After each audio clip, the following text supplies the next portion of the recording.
Greetings, sports fans, and welcome to the newest sport. That's we're going to be doing on GSPN. It's baseball. We've been saying that we wanted to do a baseball game for so long. We're here. We've done it. We finally got our equipment all the way out to Field 5, and we're going to do a baseball game for you today. Man, I can't tell you how excited I am. Now, you guys are in for a treat because on the mound is Jason Hernandez, and he is a flamethrower in every sense of the word flamethrower. I don't know how they're going to hit his stuff today. Absolutely. He can paint the corners better than anybody. He's expert at that, and he's just a fantastic pitcher. You're in for a treat. And we're really excited to bring you a baseball game. Charles and I are avid baseball fans, and we're really happy that we can broadcast to you on this bit cloudy. It's a bit warmer today, but still nice. Tuesday afternoon. It was really, really nice and sunny in the beginning, but we were just talking about it before the game. He said it was so nice and sunny, and now it's kind of windy and cloudy. But hey, I mean, look, even though it's a little bit cold out here, the energy's high, so we'll be kept warm for sure. Now, Hamden Hall is definitely a tough opponent. GFA, they've had some tough opponents all season, really. It's been difficult for them to, especially the St. Luke's game. Tough to hit that pitcher for sure. Right. They ended up winning in that game 6-3 after a really, really strong, I think, bottom of the sixth. They had a couple of hits. The bats started to get hot, and that's really what does it. Lightning quick. Momentum can change in a game. We see that in lacrosse, and we're definitely going to see that in baseball too. But you can see this team, GFA, is a good team, and they've gotten way better over the years. I used to manage the team in freshman year, and we've gotten so much better throughout these years, and there's just been so many new additions, and they've just gotten so much better. But one holdout, the last senior on the team is none other than Mark Roskowski. He's definitely a force on the team, and looks like we're about to get started here. The first pitch called strike one, looking. It's a good strategy to take the first ball. And we'll see the pitch and the deal. That one's ball one. Now, unlike the MLB, you see how the ball hit the dirt. They don't change the ball out. Interesting. That is interesting. Just something I'm used to. When the ball hits the dirt, they change the ball out. There is a big, strong, right down Main Street fastball taken for strike number 2. And Hernandez has the velocity to blow it by just about anybody, which just makes him such a dangerous player to have on the mound. Intimidating, but look, he's first batters. We'll see what he's got as he comes back here. There is a foul ball, and right where we would have been sitting. So, as we give a thumbs up to the security crew who moved us away from that spot. Absolutely. I cannot believe that I cannot believe that the first ball would have been a foul ball at our heads. We didn't move. Wow. Unbelievable. Unbelievable. I can't believe it. They must have a sixth sense or something. That's incredible, the preparedness that they have just to know that might happen, and then it happens. Okay, well, tip to all you guys, when the security team tells you to move. Absolutely. Because that saved us damaged prom picture. Absolutely. There's strike 3. Got him looking. A nice pitch there to take it out for out number 1. You can see how good Hernandez is right off the bat. Catches him looking. That's the first strike in the first, not the first strike, but the first out in the game. And caught him looking, and GFA is looking really good on defense. We'll see if they can keep this up.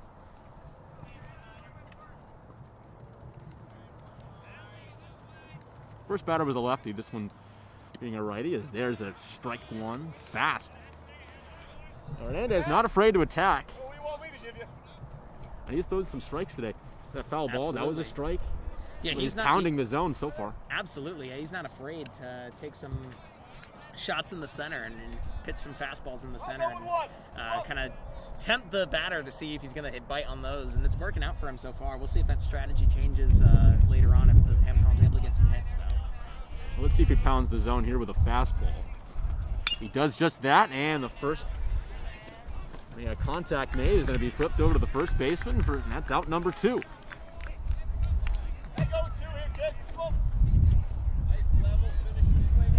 So Hernandez gets 2 in a row. We'll see if he can make it 3. About 7, you and 5.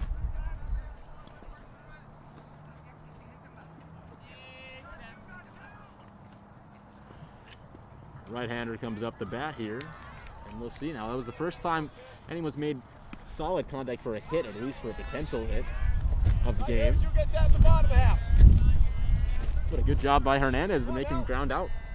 Absolutely, yeah. I mean, it doesn't hurt your ERA either way as long as they don't get on base. And having those pitches, having that variety of pitches too, if they can hit some but don't hit them well, and then you can get the strikes on others, helps out, with your rhythm and the way you can manage the game that way, and it works out for them there. Pitch coming. Ball number 2. It counts 2-0.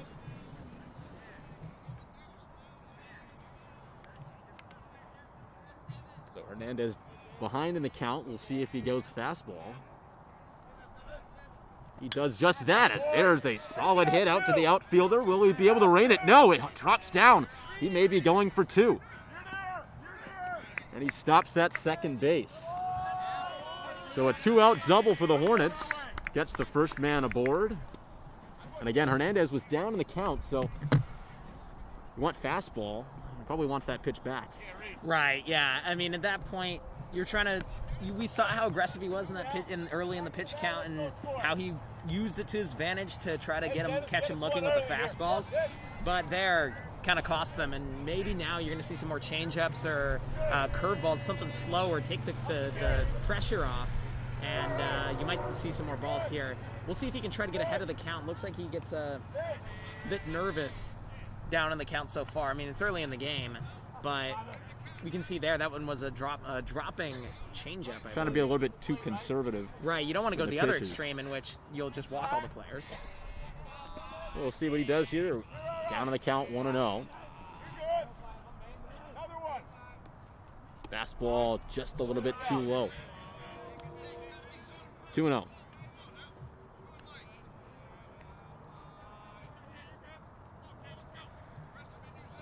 A lot harder to steal from second to third than from first to second. So I don't think they're looking to steal here, although there are 2 outs, so you never know, especially with contact. So he doesn't go. Tried to check the swing there, but I think they're going to call him on the strike. It is strike 1, so 2-1. Yeah, I think this base runner's staying put. Yeah, I would assume so. It's early in the game. You don't want to, if you're in position, you want to see if you can get it off of the hit, rather than trying to steal third and risk another out and get confidence for GFA's defense. There's a high pop-up, ranging back, and he's got it. Out number 3 as that was a long fly ball, but nothing doing, and this game is scoreless. So nice job to work out of the jam. I'm sort of a semi-jam. Again, we're trying to get this camera to work. I apologize. We missed a little bit. Yeah, it was a bit of a jam. I mean, you had a man at second. You had 2 outs, so it wasn't too bad. But definitely wanted to get that out as quickly as possible. And that's the best possible situation for GFA, other than a strikeout caused by Hernandez.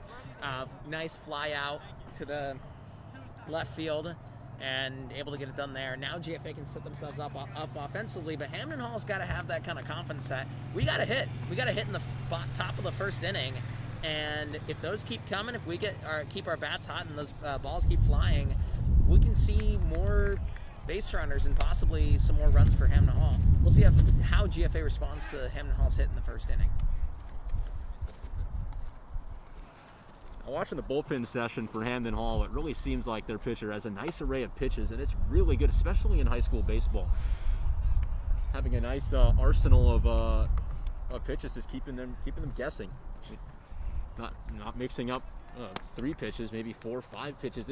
It's tough to master them, but if you have them in your arsenal, it can really help you out. And he looked really good in the bullpen session. Absolutely, yeah. I mean, if you have a good array of pitches, if you can throw good 4-seam fastball, maybe a 2-seam in there, maybe a changeup, curveball, a good breaking ball too is always good to have as a high school pitcher. That takes you a long way, because a lot of what high school pitching is you don't need to be the fastest pitcher, you don't need to pitch the fastest ball, but it's really about placement. If you can just place it and movement, yeah, exactly. If you can get a good breaking ball and make the batter bite, chances are they're going to bite 90% of the time on that good breaking ball. And if you can just consistently do that, you set yourself up well where you can just get strikeout after strikeout, or if they're able to make contact, you can just they ground out, they fly out, they pop out, etc. So we'll see how he's able to use his arsenal. He looks like he has a good arsenal. Obviously, we know that Hernandez also has very good arsenal. He's a very fast pitcher, too. He likes to use the fastball. So we'll see how this pitcher compares up. Looking from what he does, I think he likes to take it a little bit slower, a little bit more curveballs, change-ups. We'll see if he throws it. And that only makes the fastball more dangerous. Right, because you don't know when it's coming, and when it does, you're expecting something slower and it's faster, and then your timing's all way off. Something I really like is Lucas Giolito from the White Sox. He uses a high changeup. That's really fun to see because you're not expecting that changeup to come up high. Now, he doesn't do it all the time, but when he throws the high changeup, you go, oh, he missed with his pitch. No, that's just the plan. And he's said that in interviews where he uses the high changeup as sort of the artist surprise. Right. It definitely can get them. The changeup can be used so many different ways. It's a cool pitch. It's a really cool pitch. And it's used often to confuse the batter. If you are being too predictable, too many fastballs, or just too many of something, using that changeup, and it can allow you, it changes things up by the name. I mean, it allows you to kind of change the way you're looking at the game, get yourself reset, get a strike, just slow down the pace of the game, slow down the pace of the pitch, and allow yourself to kind of survey and figure out what you're going to do there. Strike swinging there for Hernandez. Hernandez, he can do it all. It's a pretty great hitter, too. That one's another swinging strike, so Hernandez down in the count 0-2 now. See, he's expecting fastballs, I think, on both of those, and you're right, he was using the breaking ball a little bit, slowing things down. We'll see if he goes fastball here. He does, and it's a little bit low. Well, I like that choice, going at him, especially when you're ahead in the count 0-2. Absolutely, go low. Use the fastball, see if you can make him bite. He hasn't seen it in two straight pitch. Right. It's the second one, and that's back the swing, but that one was called a strike. That's a quick 4-pitch out for the pitcher.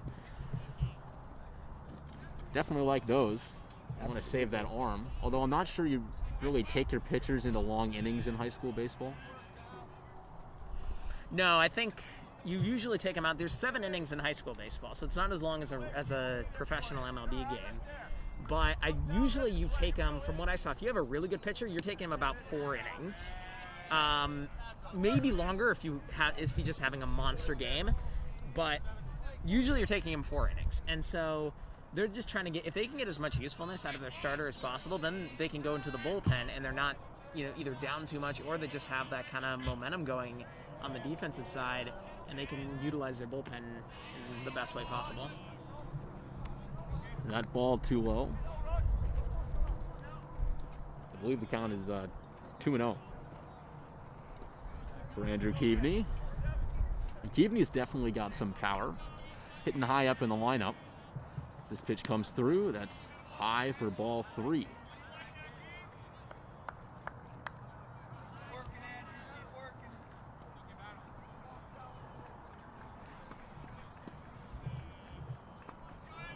It is definitely a nice day for baseball. That pitch comes through. That's low. I guess that is the 3rd ball. Pitcher looks like he's pitching low. I think he's wanting. That might just be the way he's pitching. Some pitchers have that kind of quirk, and where that's where that's just the way they're pitching this game. And something for GFA to look after. These balls have been low, but they've been low and in the corner sometimes too, as you can see there. Yeah, and he got that location perfect. See, I think that's what he's aiming for. He's just getting it a little bit too low. That one was perfect though, right at the knees. Right, exactly. Nothing you can really do as a batter when you see that ball flying at you low at the knees. I mean, if you try to take a big swing at it, it's probably going to end up on the ground. There's a nice check swing, just missed with that fastball, and Keaveney's going to take a base there for ball 4. So the first base runner aboard here for GFA. good to get a base runner on early. Absolutely. Even if it's just a walk, just getting a base runner on early. Now you have Eisenstein hitting, and it looks like he's a bit of a slugger from what I've heard. So we'll see. I don't know if that He is the powerful junior. He can do it all. He was great on the varsity soccer team, one of my teammates. And we'll see what he can do here at the plate. As takes this one, a fastball right down Main Street for strike one. Interesting that he didn't swing at that one. That one looked pretty in the center. Well, a lot of the times when I've heard that it's a strategy to usually take the first pitch and see. Right, see what they're getting. See what the pitcher gives you. He tries to go back. Couldn't pick off the runner.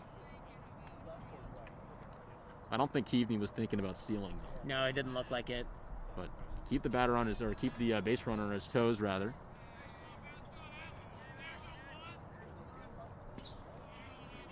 See, after seeing the low pitches, we'll see if Eisenstein looks for that. As he takes that one, gives this one a drive.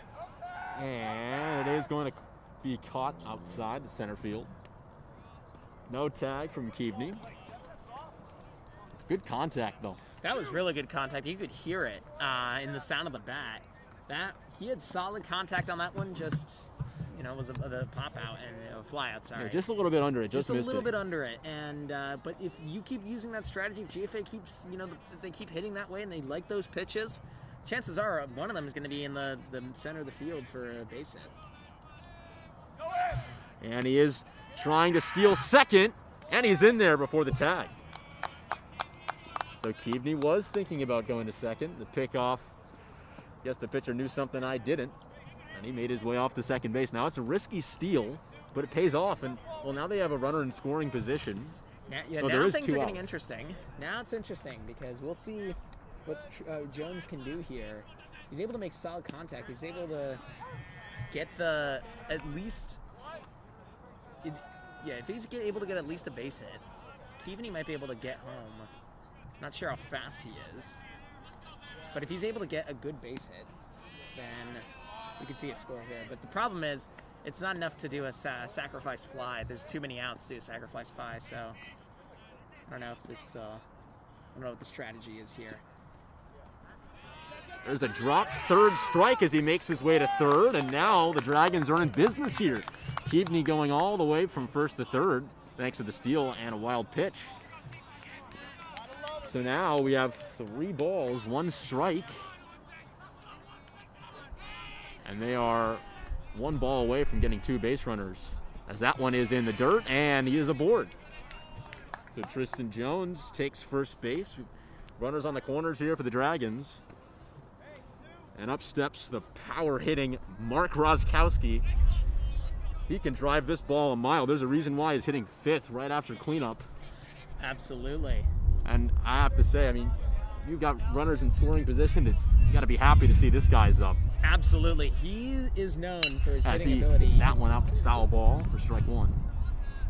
Known for his hitting and pitching. Absolutely. Just an all-around great player. And going to Tufts for baseball, so he's a fantastic player just from that fact. I guess you could say he's a pretty tough player and opponent. That's good. It's a good pun.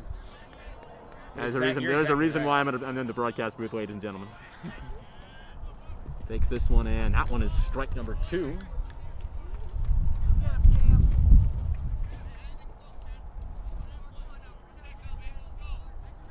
The count now is 0-2. We'll see if Roskowski can work out of a jam. I wonder if this is a good place to be bunting. Well, with 2, not with 2 strikes. Oh yeah, true. Not with 2 strikes. If they were just had 1 strike, then he might have wanted to do it the last pitch. But looks like he's going to try to. That one is away. Keavney comes to the plate, and there he goes. As thinking about third, he doesn't take it, but the Dragons are aboard here on the second wild pitch of the inning. They're coming back to bite him. You'll see he's so concerned about. It's about his pitching location that when it gets too low, it bounces out. Wild pitch, scores a run, and the Dragons strike first here. So is that an RBI for Roskowski? I don't think so. Right on the wild pitch. No, I think that's a wild pitch. It would be a wild pitch, right? Yeah, that's a WP. That's a wild pitch. As that ball is too high, they call this 1 ball, 2 strikes. 2 balls, 2 strikes rather. My bad.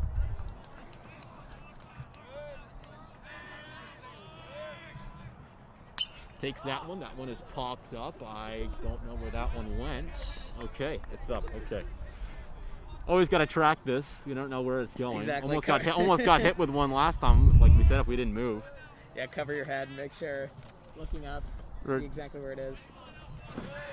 We're telling people we should really have baseball gloves out here. That would be cool. Absolutely. Like going to a baseball stadium.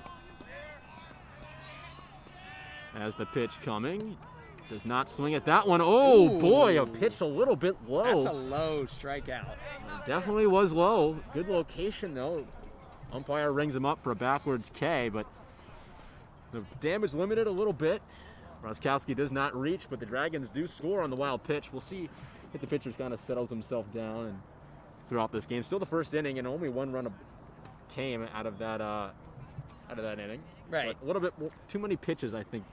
I think so. I think it was too many errors. You had too many wild pitches. I think it was too worried about trying to get the perfect pitch in the right location and not worried enough about trusting his outfield or trusting his infield to be able to save a ground out or save a fly out. Maybe that says a sign, though. Maybe that's a telltale sign that the fact that he doesn't have confidence in his outfield and his infield means that they maybe are prone to errors, and that's why he's trying to do too much. That's something to consider going forward. Well, some great heads-up base running by Keaveney. Puts the Dragons up by 1. We'll see how Hamden Hall can respond here.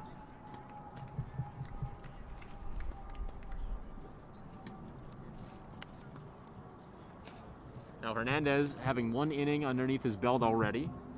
And we'll see if maybe he can settle down a little bit as well. I mean, the more you get into the game and the more pitches that you throw, the more comfortable you see him on the mound, especially past the first inning. And when you don't give up a run in the first inning, even though you did allow a double, when you get past that first inning and you don't give up a run, definitely good for the confidence booster. You go, okay, let's go ahead and do it again. Absolutely, yeah. I mean, he didn't give up a run, gave up a hit, but he didn't give up a run. And he was pitching well. He was pitching very well that inning. A couple of good fastballs, a little aggressive on the fastballs at times, but not really much you can complain about. They got out of that inning with no runs scored. So that's got to do wonders for your confidence. So that's kind of the first hurdle for a pitcher. What can you do in the first inning? If you can get out of the first inning and you can get out of the first inning well, then that sets you up well. It sets your confidence, puts your confidence high, and it sets you up well for going forward. We'll see what he can do in the top of the second inning.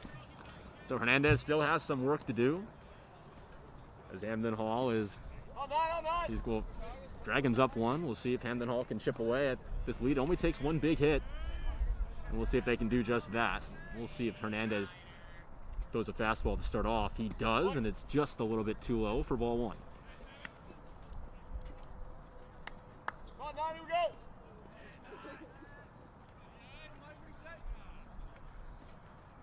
Here's the second pitch, low for ball 2. Hey, 1 pitch, 1 spot.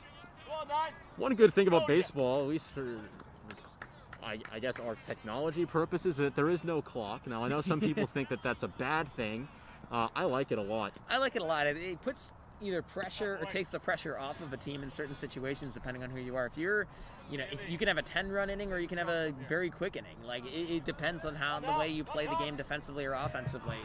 And it's really cool to see. Sometimes you'll get a really slog-fest, boring inning where it's just a bunch of balls and strikes, but there's no runs scored. Or you get just ones where there's hit after hit after hit, and the defense just can't seem to get out of that inning. And it's really cool to see because it's really unlike any other sport other than softball or possibly cricket. Well, 4-pitch walk for Hernandez to start the inning. As Hamden Hall has the tying run at first, as this ball again too low, so 5 straight balls. Again, we were talking about him maybe settling back in, but now I think he's just sort of getting hung up on trying to find that location. Right, a little bit like the Hamden Hall pitcher too. We'll see where he goes here. Again, you don't want to have a pitch you don't want it. There's a nice strike, finding the strike zone. That's a perfect pitch. Absolutely. Inside strike zone.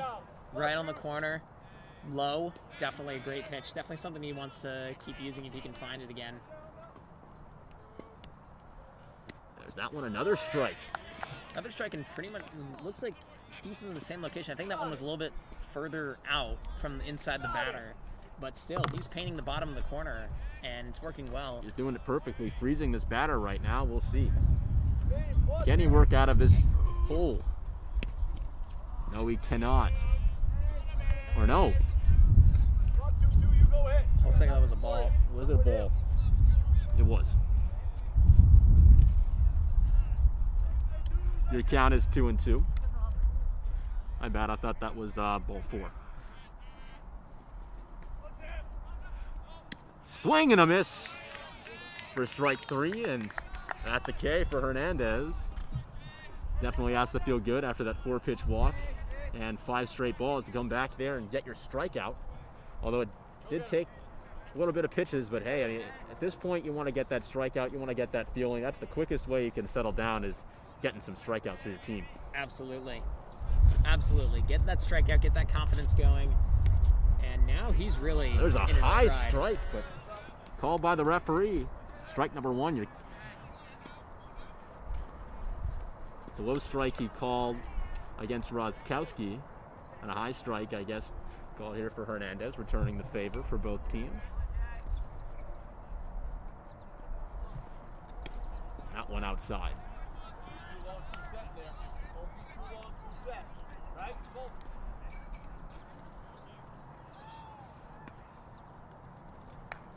Let's see. No, oh, there's the lead now taken. About to say, no lead taken by Hamden Hall. That doesn't make any sense, but here he goes. There's a nice strike there for strike number 2.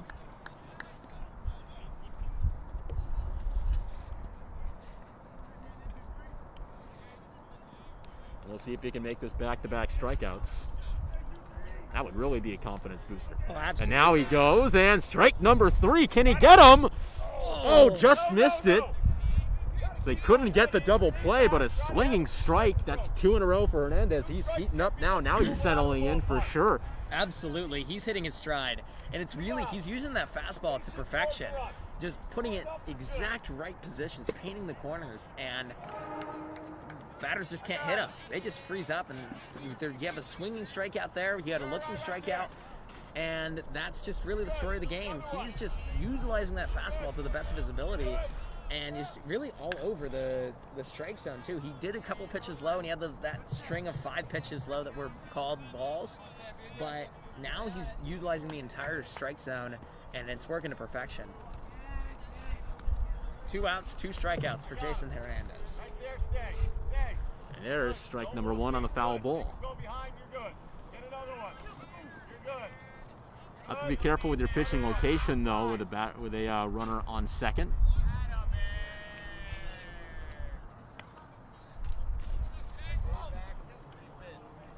So 1 ball, 1 strike. Good there. All right, good. Good. We'll see a runner in scoring position, so they could tie the game up with just a single, as long as it's deep enough. There's a high pitch there for ball number 2. Go, Jake. All right. To think maybe he'll come back with a fastball again here. I think he will. He's been using the fastball a lot. And he does, and there's strike number 2. That's a beautiful fastball, too. Had a little bit of curve on it. Almost like a hybrid fastball curveball mix. But maybe like you could call it a curveball with a little bit more speed. And 2-2 count, 2 outs. He's really cooking up here. Swing and a miss for strike 3, and that's 3 straight strikeouts for Hernandez. So he does not strike out the side, but he does strike out the inning. And he's got 2 swing and a misses on those 2. And that's great to see. That's my favorite. I love the swing and a miss. When you caught looking, it just kind of feels like it could have swung, but they take their hack at it, and it's pitcher versus batter, and the pitcher wins 2 times there in that inning. I love the way to describe that. It's ultimate battle of pitcher versus batter. Who's going to win? In that instance, the pitcher. Pitch is just too good. Batter not able to see it, not able to figure out exactly where it's going to be in the strike zone.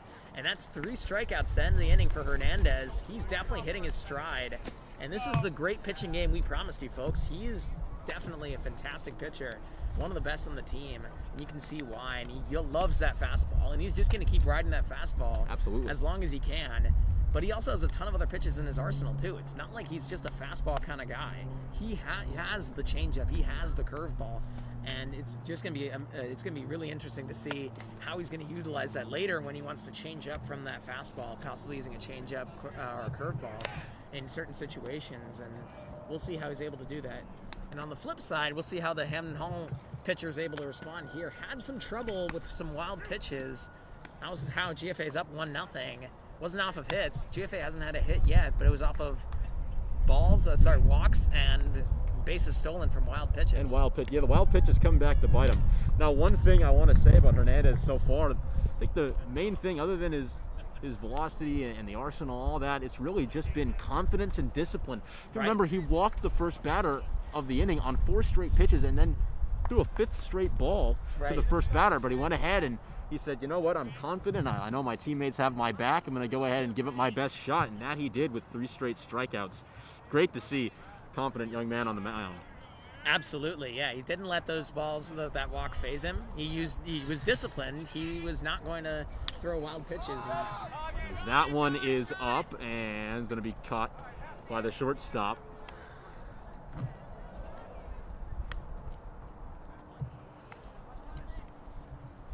So now up the bat. What's that? Is designated hitter Luke. I'm going to butcher this name. I apologize. Luke Blazovic, I think. I believe it's Blazovic or Blazovic. Depends on the if the H is silent. Let's just go with Blazovic for now. Do you think that's okay? I think that's fine. First pitch is taken for a low, ball 1.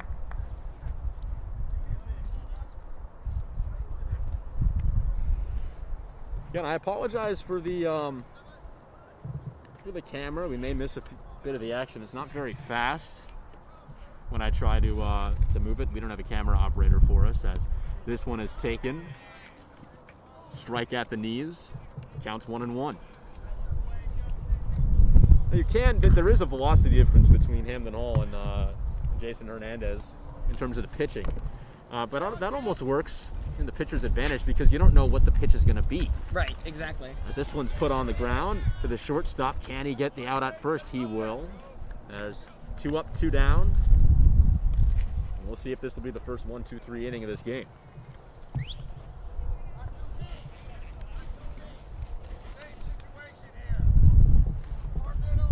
Now Ali Hood stepping in here.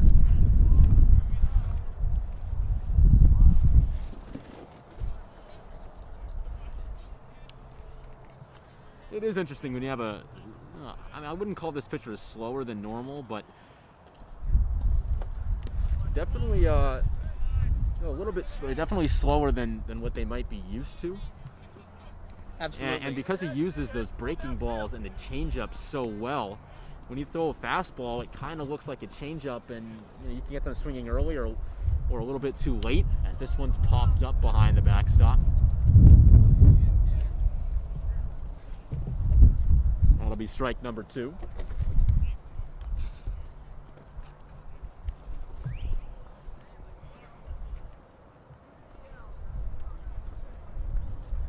Good thing so far. I haven't seen a lot of missed calls by the umpire, although there haven't really been a lot of opportunities for them.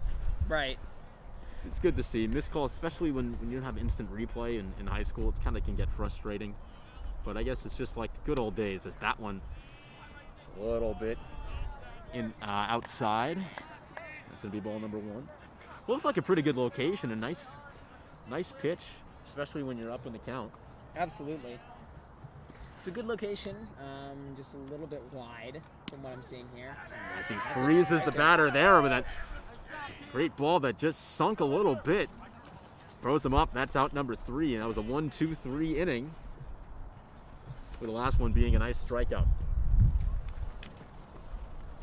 Now coming into inning number 3, and we'll see if Jason Hernandez can pick up where he left off after striking out the inning. Absolutely. See if he can just pick up that page in the books, start it right out of the gate with a couple of great pitches and see if we can do anything there. GFA's up 1-0. Looks like a good pitching battle too. Last inning was definitely great for the pitcher's confidence, the Hamden Hall pitcher's confidence, because he was able to strike out and gets a ground out and a fly out. So definitely a good inning for the defense. And also, if there is some sort of animosity between the infield and the outfield and the pitcher in terms of like lack of trust, that certainly would have helped that in this game, helped things settle down, especially after the wild pitching inning he had in the first bottom of the first inning, and lets him regroup and lets things settle in this game. This game could be coming down to who's just able to make that one hit, who's able to make that one play, that one good at-bat, and able to drive a run home that way. I'm predicting a low-scoring game, but then again, it could change on a dime. Look, the floodgates could open. Absolutely. At any time, and that's what's so good in baseball. It really is unexpected. You could have 2 outs and then just go on a 2-out rally and go ahead and just pound the ball. So 2-4 out. that's what just makes this sport so interesting. A lot of people say baseball is boring. I beg to differ. I think baseball is a lot of fun, especially playoff baseball. Right. I mean, playoff baseball, like the World Series, is just a different animal. You're dealing with a completely different breed. Let's not talk about the World Series as a Rays fan sitting here. I'm just kidding. But no, I mean, the playoff baseball games are a lot of fun. They usually consist of me sitting on my couch at about 1 a.m. yelling at the TV, trying not to wake up my parents. Same here. They usually have me. I have a Lucky Cubs hat that during the 2016 season, I just wore that hat every single game, and then they eventually won, breaking the 108-year drought. And so, I like whenever playoff baseball, whenever the Cubs are in the playoffs, I break out the hat, and hasn't worked quite as well as 2016 since, but that's my baseball superstition. 1 ball, 2 strikes here. There's the pitch there, and there's a nice strikeout. Got him looking, so call it 4 straight strikeouts for Jason Hernandez. Definitely a pitch I think you'd want to swing at. It was a high fastball. Exactly. That's the kind of pitch you dream of as a well, maybe not the pitch you dream of, but that's definitely a good pitch to swing at. And even if you ground out or fly out, at least make contact and just like get yourself moving that way. And just get some confidence for your team going at bat. I don't know if it was the best to swing and strike out there. That one is in the dirt for ball number 1. But yeah, I mean, you definitely want to have a higher fastball than a lower fastball. Lower fastball is definitely a much bigger ground out rate, unless your name is Alfonso Soriano. And you know all about Alfonso Soriano being a Cubs fan. Absolutely. Boy, he can hit that ball no matter where it was. Yeah, it was. As there's swing and a miss, strike 2. That ball was almost in the dirt. He chased that one. I guess that had pretty nice movement to get him to chase there. Absolutely, yeah. That would look like a classic breaking ball. Inside, saw it inside, thought he had a good swing at it. And there's the first batter plunked. So he is hit. The first batter hit today. He'll make it up to first base. Just a little bit too inside. And Hernandez has liked to pit that fastball inside, but that's kind of the danger with pitching that close to the batter, is you might hit them. And looks like it was a slower pitch, could possibly have been a curveball instead of a fastball. So looks like he's not too hurt, but I think he'll be okay. He looked like he took that pretty well. If you're going to get hit, you want to get hit there, which is right around the hip. I mean, you want to get hit there. That's the best. You don't want to get hit in the arm. Definitely not. Or the hand, or the elbow, or the head. Definitely not the head. That's why they got the helmets on there, but you don't want to test them. Go get. I can imagine getting hit by Aroldis Chapman. Probably is not the best thing in the world. I'd wake up next Tuesday. He pitched out, nothing doing, and called that ball number 3. So maybe that hit by pitch rattling him a little bit, as there's a nice job by the catcher to try to settle him down after that hit by pitch on the last at bat. Absolutely. Good time to just slow things down, talk to him. He's been in this situation before. He's walked a player before on 4 straight balls, but you don't want to be in that position again. And I think that hit by pitch kind of rattled him a bit because he was in the zone. and he was pitching really well.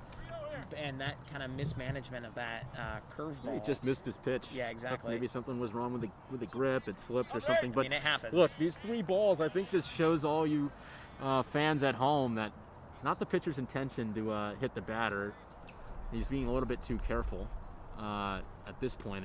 There's a nice strike. Not hitting it anyway. Here we go. Good.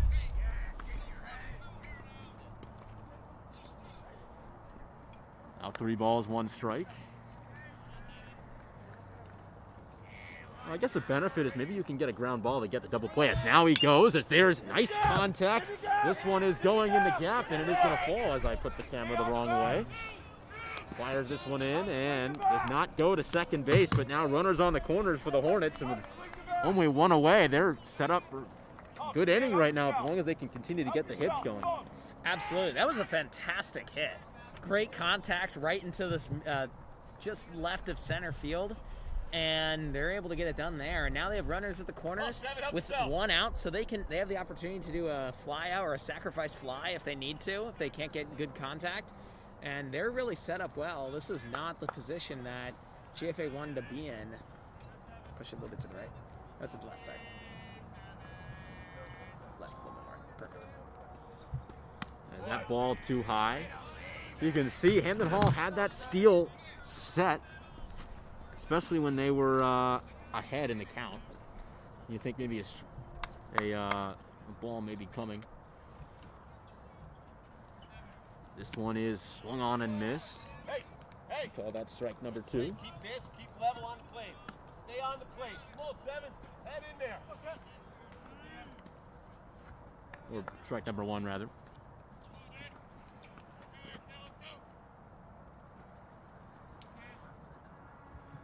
That one just a little bit outside there for ball number 2. So now Hernandez looking to paint the corners a little bit. Absolutely. In this position, especially after you got a really good hit on the last at-bat, you're going to want to be out, down and out on the pitch, and that's exactly what he's trying to do. Down and out on the corners. Hopefully you can clip the corner a little bit. Looks like might want to go high, actually, because it looks like the umpire, their strike zone's a little bit higher than normal.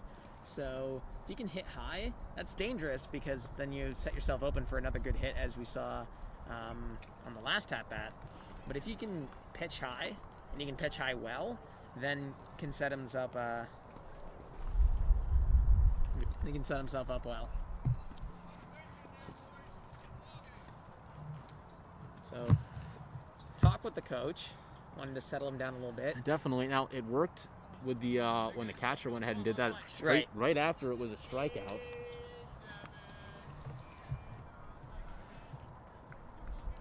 We got the battle of the 7s going on. We'll see. With runners on the corners, got to be careful. Absolutely. This is not the best position to pitch a fastball down the center. Come on, hit it with your best shot. Yo, throw one right down the middle. Try to blow one by him. Exactly. And he does just that. He does exactly that. Swing and a miss. Strike number 2. That's a great challenge pitch. Absolutely. That was a he was not pitch. Not phased at all. He was not looking for the fastball, obviously, as he blew that one just straight by him. That's a good confident pitch. Talked about confidence. That's confidence for sure. Absolutely. I mean, to have the confidence with 2 runners on He did it again, as that one is popped up and out of play for a foul ball.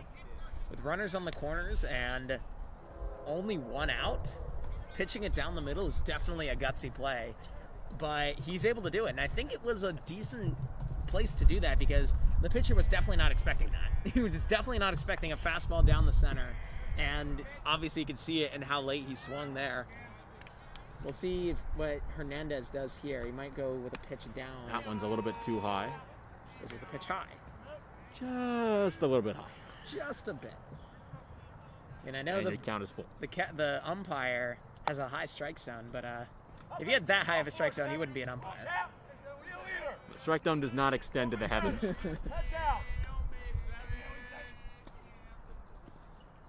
I love the chatter from the box. So that one is outside. Now bases loaded. So this is big. Anything could drive in a run, really. Hit by pitch, a walk, a single. At this point, contact as long as it's not a pop-up. Even if it is a deep enough pop-up, you got one out and bases loaded. Right, exactly. You could do a sacrifice fly, as I was saying. This is not a good position for Hernandez to be in. He's in a definite jam, but we'll see if he can get out of it. I mean, he definitely has the ability. He got out of a jam or a semi-jam in the first inning. This is a much bigger scenario, but if you can pitch down and out, and you can utilize the fastball well in the down and out scenario where you just puts it out of the reach of the batters and catch him swinging or catch him looking, then he can really paint the corners that way and get some outs. He just needs one good out here, and then he's out of the pretty much out. Well, he's got one more batter to go, but you have to think now with 2 balls out here, it's looking kind of iffy on the mound so far. You think maybe Hernandez is pitching to stay in the game here? He might be. He might be, honestly. And really in high school baseball, there's not too early of a time to take out the pitcher. And pitchers get taken out quite early in the game. I remember when I was managing, you could take a pitcher out in the second inning if he was not doing well. So I'm trying to see. I mean, I don't see anybody in the bullpen. I'm not sure. I don't think they share bullpens. So, I mean, maybe behind the tarp that I can't see. But as of right now, I don't see any action in the bullpen right now. It looks like the coach is sticking with Hernandez, and we'll see if he can get out of this jam. If he can get out of this jam, then definitely they're staying with him. But 2-1 count with only one out. That one is high, so it counts 3-1, and we are 1 ball away from having the tying run at the plate and bases still loaded. This is a bad position for Hernandez to be in, because really, if you're the batter, you're expecting fastball in the strike zone. Fastball either a little bit high or in the center. Hernandez has got to do really a perfect pitch down and out. That one is outside, so the tying run comes aboard on the walk with the bases loaded, forces home a run. And it's been downhill since he got that batter. Now up steps number 9 here for Hamden Hall. And they'll see if they can continue to put more on the board. Now, you have to think the reason why they're in this jam was a hit by pitch, then a walk, then another walk after a strikeout, and then another walk, or it was a hit, I believe. Yeah, it was a hit. It was a really great hit. Into the gap. That's right. So it was 1 hit on, I believe, 2 walks and a hit by pitch. So it looks like Hernandez being pretty conservative with his pitches, wanting them out of the strike zone. There's a nice strike. There's a good strike. But most of the pitches he's been in this jam has been out of the strike zone. And so we'll see if he's going to try to be a little more gutsy in his play.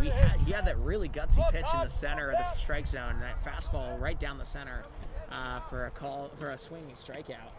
That one is outside again. 2 balls and 1 strike. I think he's going to stick with the fastball, though. If he goes with the changeup or goes with the curveball, slower ball, then that could be spelled disaster, because then they have enough time to tee up on it and hit it. And that's a check swing for ball number 3.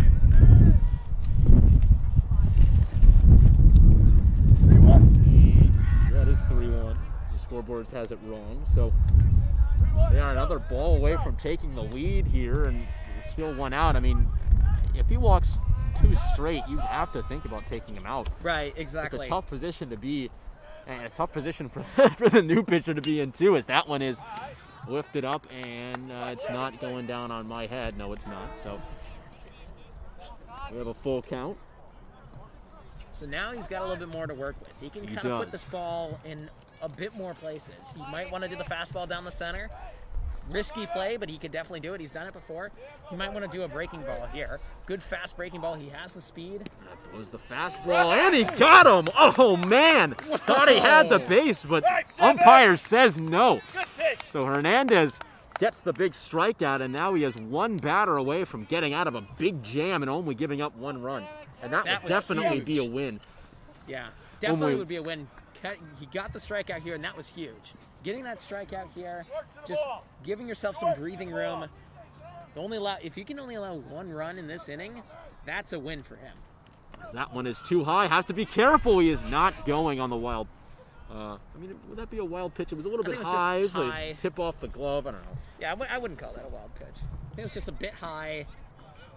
Just an And- error in general, I think. Hernandez says, hey, Ben Eisenston, girl a little bit taller, please. Put some blocks in his shoes just to Exactly. get him a little bit taller. Pitch coming. That's ball number 2. It's 2 high pitches. So we'll see if he attacks the zone.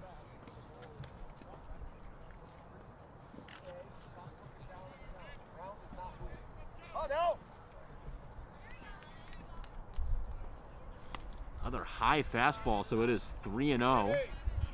And now he's 1 pitch away from giving the lead to Hamden Hall with another ball.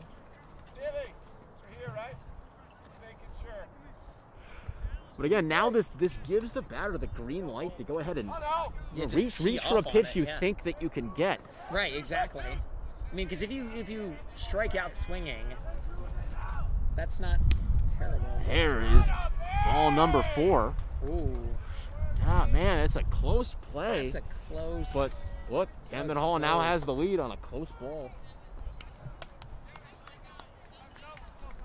Yeah, that was Hernandez close. staying in It there. looked to me like it was a strike, but from our angle, we can't see the depth of the strike zone That is very true. well. So, umpire obviously saw something we didn't. Where's the nice TV box on the screen when we need it, right? Absolutely. I love that box. That box is perfect. It is perfect.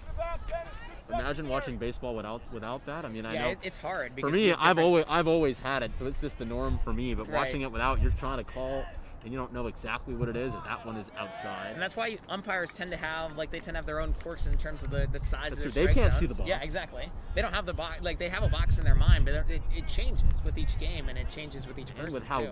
well the catchers can move their glove into the strike zone and all that, Right, it's fantastic. exactly. That is definitely a swing. He tried to hold up there, but couldn't go. One ball, 1 strike. Come on, Chief. Dad, you're good. The kick and the deal for Hernandez. That one is a low strike call. Right at the knees. Great And tough positioning, to yeah. hit that. I mean, That's it's so really low that tough you're to really hit not going to that. make great contact other than a ground out. Hernandez moves ahead 1-2. All right, kids.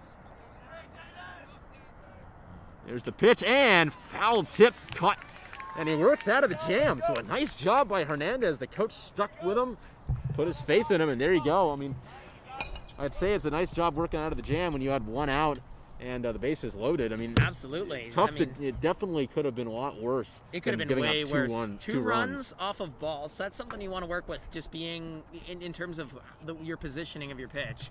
But overall, I think if you're the manager, if you're GFA's manager, you're going to be happy with that because you got out of a jam. You had bases loaded for most of that inning and only allowed 2 runs off of it and 2 runs off of walks. The It wasn't biggest 2 runs thing off also of hits. is that exactly there's only been, regardless of the scoreboard and how many runners were aboard, there's only been 2 hits Right. for Hamden Hall. Now both of them being gappers, Right, but in the grand scheme of things, a hit has not driven in a run.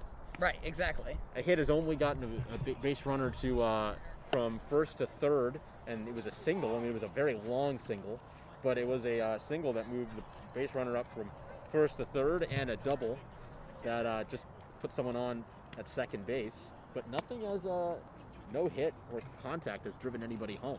Exactly. And that's something that Hernandez can take to the bank because that's just a credit to his pitch. It's either been a ball, which is, bad positioning, or just at least not the greatest positioning for his pitch, but he hasn't had that earned, that earned run. He hasn't allowed that that RBI or hit or anything like that. He's only allowed 2 hits for Hamden Hall. And that's definitely something you can be proud of, and that's definitely something you can take going forward into this game. How For he's sure. pitched well. It's just controlling that pitch, and in certain situations he gets a little rattled and he pitches too conservatively, and others maybe he hasn't really pitched too aggressively. It's been a problem of pitching too conservatively, too far out of the box, too far into the box. I mean, when he hit the player, it kind of went all downhill from there in that inning. But other than that, he's been pitching pretty phenomenally. So we'll see if GFA can get back to work. That was a very long top of the 3rd inning. If you remember, the bottom of the second was GFA going down 1, 2, 3. Right, that was the a first really batter quick going inning. down on 4 pitches.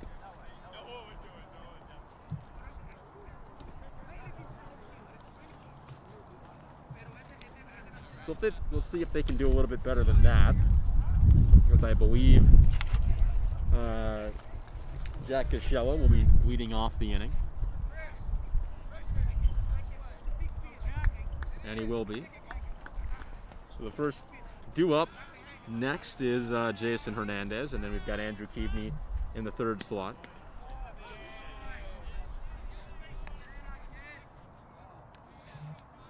It's a called ball on that one. It's a nice job to take that first pitch. Puts you in a nice position for the rest of the at-bat. So here's the second pitch. That's a high strike. As a glove save and a beauty by Isaac Moskowitz in the broadcast booth with his water bottle.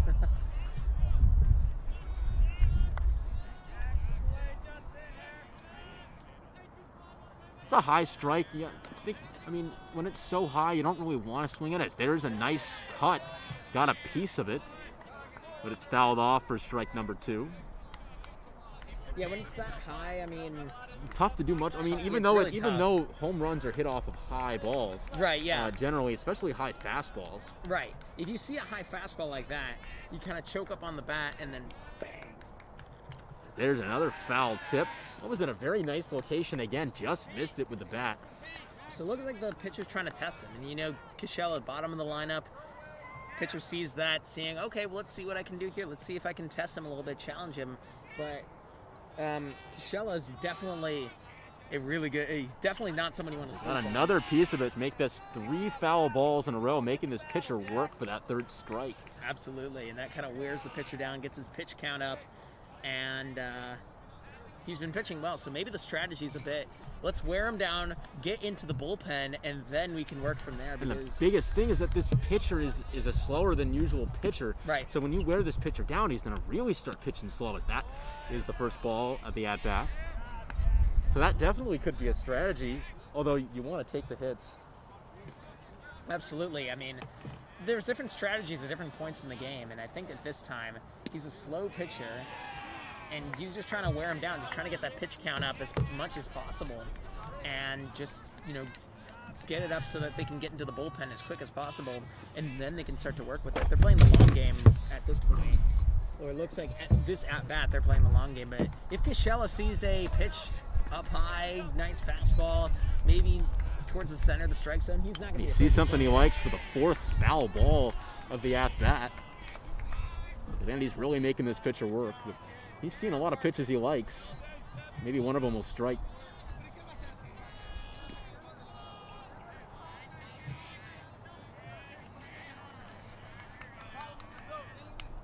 So your count's 2-2. Pitch coming, and that one is solid contact, but yet another foul ball for Cascella. This pitcher is just like, get this guy out of here. Yep. Come on, you gotta miss something. Absolutely, yeah. I mean, he's noticing that pitch count keeps increasing, and every single pitch, every single foul ball, definitely getting up there. As there is strike number 3, as it was in the dirt, gotta tag him.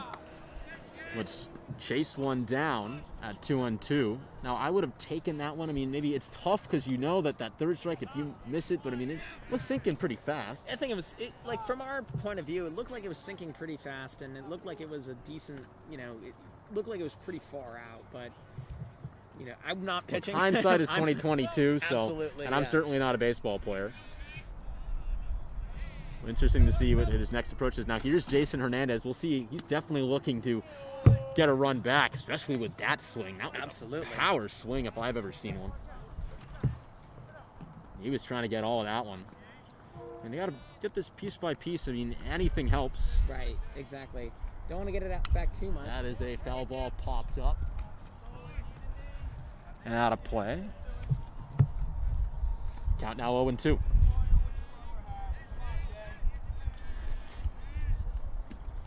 You definitely want to keep this inning going as long as possible for GFA in terms of getting on base, just because of how long that last inning was as he rung him up.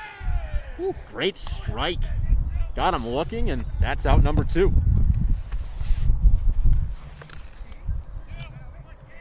It's definitely not what GFA was looking for there. It looks like Hernandez maybe trying to do too much there. Just trying to get it all back at once, get that home run swing. I mean, that would be amazing, but definitely a bit too much there. And we'll see if Andrew Keaveney can do anything here. He got on board with a walk, and he did score the first run of the game.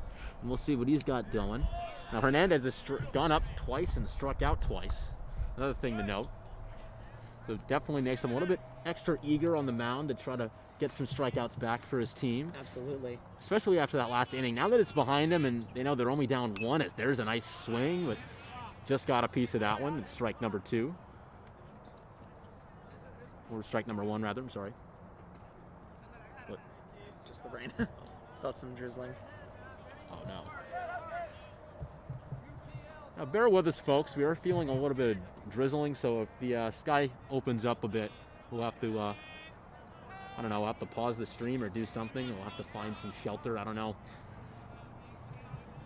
Well, let's just hope it doesn't rain. Yeah. And cloud cover's looking a bit ominous, but not too bad. It looks like there's darker cloud cover out in the distance, so hopefully we can finish up the game before that comes in. There's a low ball.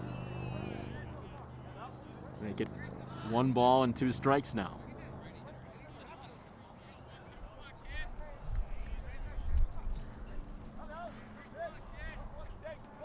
We'll just see if the Dragons just start getting the bats going. As that is a foul ball up and out of play. That one's going to go in the tennis court. It will. So ball lines up in the tennis court, interrupts their little match. Good thing it didn't hit anybody. Yeah. There's a doubles match going on there, so definitely great. It did not hit him while they're in the middle of their serve. That would have been quite a surprise. The ball landed right in front of you. You ever see that video of Evan Longoria saving that reporter with the bare hand? I did not. Oh my goodness, it's so crazy. I always think about that when a ball is flying at me. It's behind him. It's about to hit the reporter right in the back of the head at full speed, and he sticks out his hand and bare hands it. As he gets him looking again. Now, Keaveney had to get out of the way of that ball, but he calls it a strike anyway, and it's a 1-2-3 inning. Striking out 2. Or no, striking out all 3. Struck out the side. Now, Hamden Hall's really done a great job with strikeouts. They've really not been able to solve this guy. No, he's really locked in about as much as Jason Hernandez was locked in towards the beginning of the the top of the 3rd inning. And GFA really has no answer for him so far. That's 6 strikeouts through 3 innings. That's very good. Very, very good. As you can see, oh boy, here he is. Oh, here he is. Big righty, Mark Roskowski coming up to pitch. We were thinking maybe Hernandez would get out of the ball game in that 3rd inning, but no, they go to the bullpen. And look, Jason Hernandez was the flamethrower. Roskowski's right up there with him. Absolutely. Sort of a double trouble. And the best thing about this is, as you can see, Hernandez is playing the field. And that's, again, it's so fantastic when you have there, you can make the pitching change really whenever you want. If you want to go back to Hernandez, I think, would you be able to?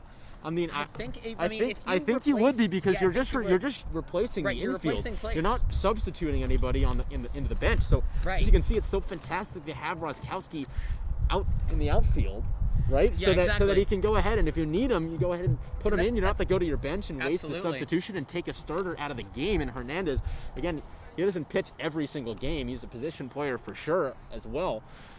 So great job with great management decision. Yes, fantastic management decision, and keeping all the options on the table. Absolutely. So if you want to put Hernandez in, if Roskowski's struggling, then you can. If you want to keep Roskowski in, you can absolutely do that too. You can also switch around players, and really great that you can do that. You keep him out in the field, because he's a great fielder too. He's a just all-around great player, and he's a good position player as well. So definitely great idea to keep him out in the field and keep your options open. Now, Mark Roskowski has a fastball meaner than a junkyard dog, and I think he's ready to go ahead and spit some fire out here on the mound. I cannot wait to see what kind of an answer these batters have. They brought out the big guns for sure. Absolutely. I mean, his fastball. Wow, I'd just be like, I just freeze Get up. the Seeing it, yeah. speed gun out there. I mean, when I see that rock flying at me, I don't want to sit there and take it. I want to run away. No, absolutely. Breaking all sorts of speed limits with that fastball.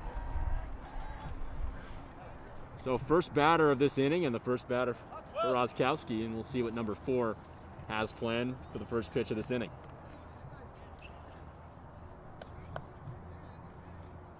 Hot 12, hot 12.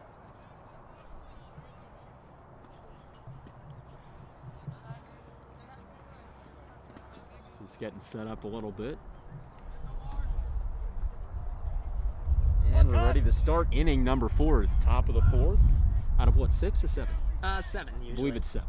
So we'll have our 5-inning stretch. That one is up. The first pitch is going to be barehanded by Hernandez. That one gets away. So we'll see as he's going to go over to second base on the wild throw. He barehanded, and it's tough to make that play. Would have got him if it was just a little bit on target. But look, the first pitch was not a fastball. It was a breaking ball. I believe it was a changeup to start that at bat. But first pitch, first hit, and he gets an E1 to get up to second base. Yeah, exactly. I think that would be an E1. But yeah, I mean, definitely not the way Roskowski wanted to start his first pitching. First pitch, we'll see really. if he goes to the fastball as he tries to blow. Oh, he does. Ooh. This one just a little bit as he's so fast the catcher can't handle it. That's kind of the trouble with Mark's yeah, exactly. Roskowski's fastball is that your catcher can't handle it, and you want to be able to. Obviously, you want your catcher to be able to handle whatever pitch you throw at them, but in that instance, may have to take a little bit of heat off of it. As he puts that one down, gloves it, and he's able to go ahead and put it out for out number 1. They've been getting some contact with that one right back at him, and good reflexes to go ahead and put that out away, and a nice job to go ahead and look at third base, knowing he's got some time to see if he's booking it for home plate. Absolutely. See if he wanted to do a double play, or just get him out at home and let the other runner get to first.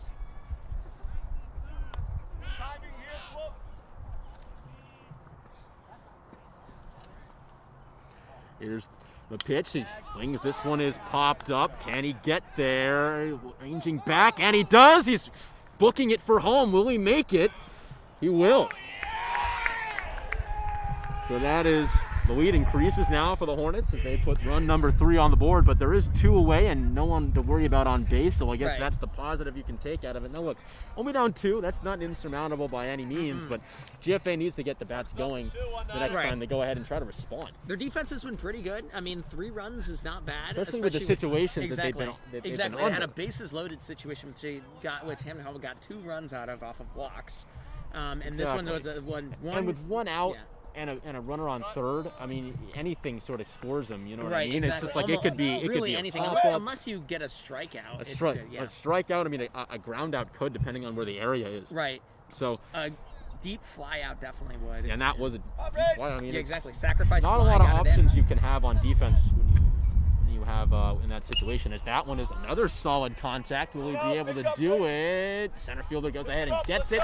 Out number 3. So 1 run is scored, but overall solid outing, although a little bit too much contact for I think comfort, really. Yeah, I think so. I mean, almost every player was able to get contact on that inning, and Roskowski definitely has good pitches. He could definitely place it where he wants it. I think he wanted to go in the center, kind of offsetting Hernandez's more boundary approach, and a little too close to comfort there, I would say, and they only allowed 1 run off of that, which is a pretty good.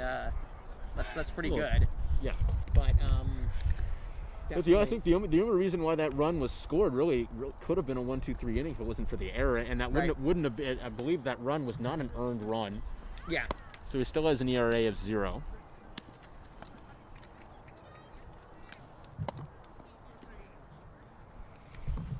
So now you will be having Ben Eisenston up, followed by Tristan Jones, and then Roskowski bats third this inning. So we'll try to get that run back, and he has the power to do it too. So great when you watch these two-way players. It's absolutely so cool. You see a lot of them in high school, some of them in college, not a lot in Major League Baseball, because in order to be a professional at 2 aspects of the game, to be basically a master at pitching to professional hitters and a master at hitting the ball. It's just Exactly. so difficult. It's I so don't know how difficult. Shohei Ohtani does it. It's unbelievable. You just have to be really an unbelievable player. I mean, you're very rarely are you going to see a player with such great talent that they can be a masterful at offense and defense. Because in Major League, you're pitching against the best of the best. And these are professional, big-time players that you're pitching against. And throughout college, you kind of specialize towards one area. So a lot of these players are going to specialize towards one position on the field. Where are they going to be, outfield, infield, pitcher, or are they going to and really that's on defense what they're going to specialize in. If they're specializing at pitching, their batting kind of goes to the wayside. Exactly. But in high school, it's really fun to see because you see these fantastic two-way players, and that's how they really, get into college is because Of they're the just two-way, such and you don't know which way they're going to go. You have the capabilities to sort of hone those skills. But look, there's only been 2 players that I know of that have been really successful at two-way. One of them being Shohei Ohtani for the Angels, the other one being my MLB The Show creative player, and one of those players is real and one of those players is fake. Shohei Ohtani, of course, being the fake one. Yep, absolutely. But it's why it's so rare to see as this ball is in the dirt. Call that ball 2. I remember in the opening inning for the Hornets, their pitchers were just a little bit low because he was trying to work that low strike zone. And that one's in the dirt. We'll see if he reverts back to that, as this one is a high right down Main Street. That's a tough pitch to take, and that one had a lot of velocity, a lot more than I've seen all game. Yeah, exactly. That's one of number the 7 up fastest there on the mound. pitches. And that one, I don't know. Would you have taken that? I might have. Well, if I was... it's tough to lay. It's tough to hit. And there's another fast one. This one's rocketed. Will this find the gap? It will not. As the right fielder ranges by and puts out number 1 on the board. But look, there's the first pop out for the Dragons. They get solid contact on him. We'll see if they can continue to do that as Tristan Jones steps up here to bat second.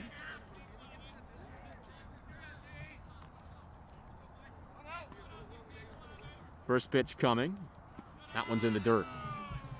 So GFA getting good contact here. Eisenstein was able to get good contact on that ball, fouled out, but grounded It out. flew out. Flew out, but That one's too high. That was right up around his head. Now having a pitcher-catcher meeting to go over some strategy. I think it's a good job to slow down, although they're not really in a sticky situation yet. You could be in a 3-0 count with the next pitch. So just talking about location, and we'll see if Jones comes out swinging here. Of course, I mean, you don't really have the green light just yet, but I mean, when you find a pitch you just can't live with without swinging at right, it. exactly. We'll see if he comes back. Now we'll see if he comes back with a fastball. He does just that, and that one is popped up and out of play. So there's going to be strike number 1. Again, now GFA is getting some contact. The Dragons are finally finding that ball in the right location for their bats. Now it's just about correcting that and trying to hit this one over the fence. And of course, you don't really, that's not the goal, as that one is fouled off again. So it's 2 straight foul balls. The goal of every at-bat is not to hit a home run. Right, It's exactly. just to get on base. The home run's just a little bit of an icing on the cake. If Exactly. you can go ahead and find it, great. I mean, I think if you can ask a lot of MLB players, hey, did you mean to hit a home run? He's like, no, I just meant to hit the ball, get on base. If you find it, line it up perfect, there you go. Right, exactly. As this one is hit out for a foul ball. This is 3 straight foul balls. All the strikes have been foul balls.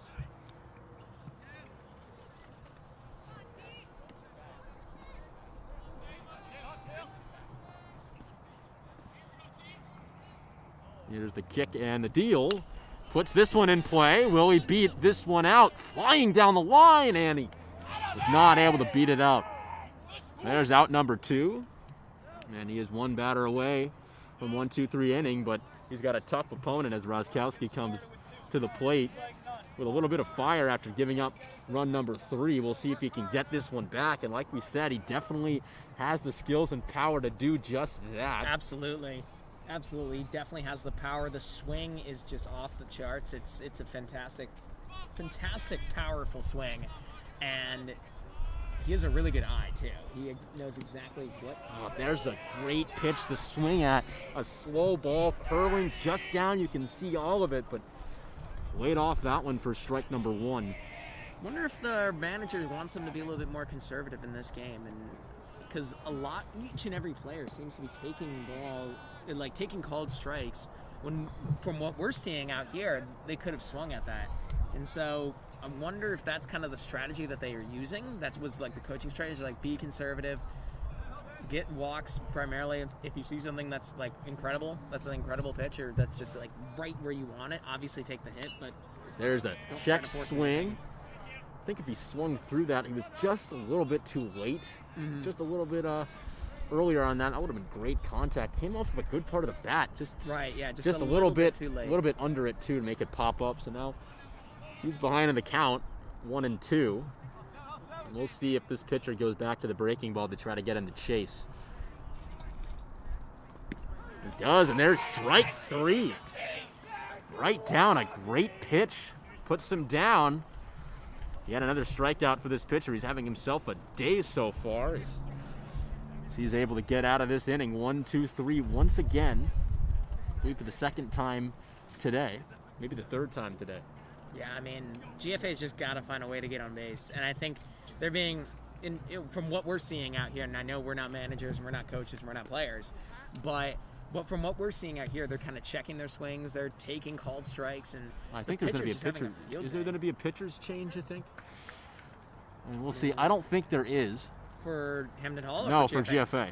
No, I think Roskowski's. Looks like Roskowski's going to come out on there. A little bit of a delay. I think going over some strategies with the coach. Right. But again, you want to limit this contact for sure. And again, it was an error that caused the run last inning. But there was a lot of contact, and again, it was just a little bit too close for comfort. But of course, when you look at it from hindsight, knowing that there's nothing that's going to happen, it's good because you've just taken your pitch count down. Exactly. But you want to get a ground ball to take your pitch count down because an error in the outfield could be disastrous. Exactly. Because it could. I mean, this player running. I mean, he sees that ball drops as he gets to first. He's booking it for second and maybe even third if it's in the right place. You know, that right corner of the outfield he could definitely make it to third.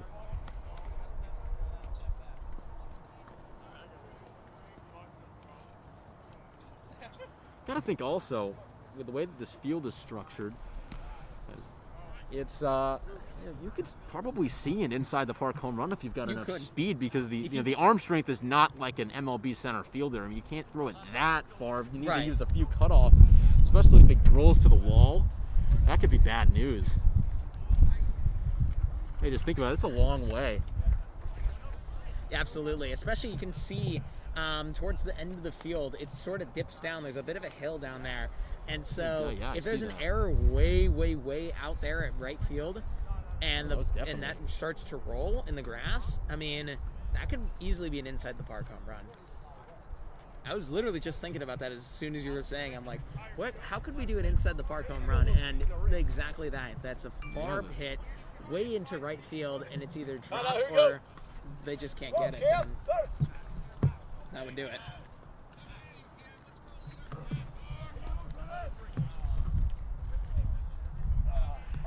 Now the pitcher coming up to bat here. This is the very definition of a pitcher's duel.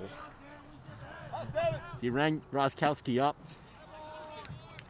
and he has the last batter of the last inning, so we'll see if he can come back here for revenge on the mound, or if he can get the best of him in both.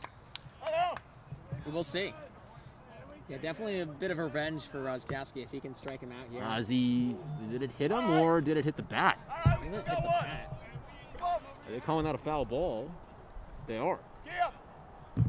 Interesting. 2 strikes. Look, it was so close to hitting him, but it went off the bat. And I mean, I think he kind of leaned into that one too as he was moving to get away. He went ahead and hit the bat.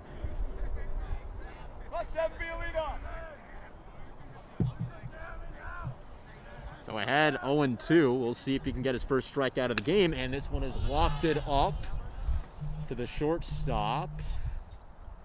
And there it is. So a nice pop out to begin the inning. Doesn't get the strikeout, but does get the out, and that's really all that matters. Now again, with the the innings counting down, it's definitely have to just make sure they can find the bats at least. Right, They only have 2 more innings left. You have, well, let's see, you have the 5th, 6th, and 7th, so 3 more batting opportunities. And I believe, lucky for them, they are going to be able to get through the order. This is a long fly ball into the outfield, and they go ahead and range and get this one. So 2 straight outs here for Roskowski, 2 up, 2 down. But again, lots of contact. Exactly. There's it hasn't been 2 up, 2 down strikeouts strikeouts because he hasn't given up a hit yet. But right. I mean, and if you can get that going, like you're risking it. You're kind of tempting fate with that much contact. But if it works, it works. And if they're able to trust the outfield and outfield's able to get those pop outs and fly outs, and then that works out in their favor and it keeps his pitch count low and allows him to be in the game for as long as possible. Gets him to swing there, so gets ahead of the count, 0-1. So he comes back to him and he takes that one foul tip for strike number 2.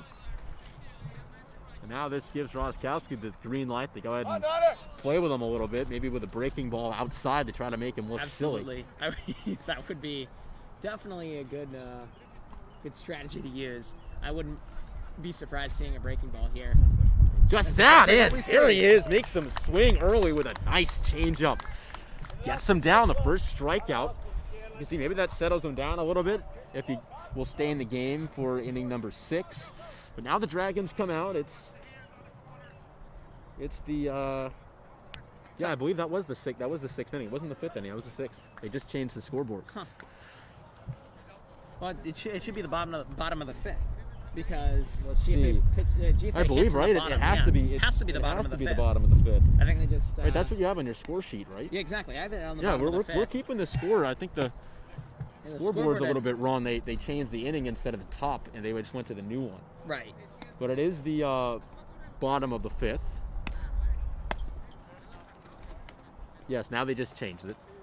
Yeah, I was kind of confused. I was like, it's kind of weird, but no, we got it. Yeah, GFA doesn't bat at the top of the inning. Yeah, it didn't make any sense. Well, we got the heart of the order coming up now.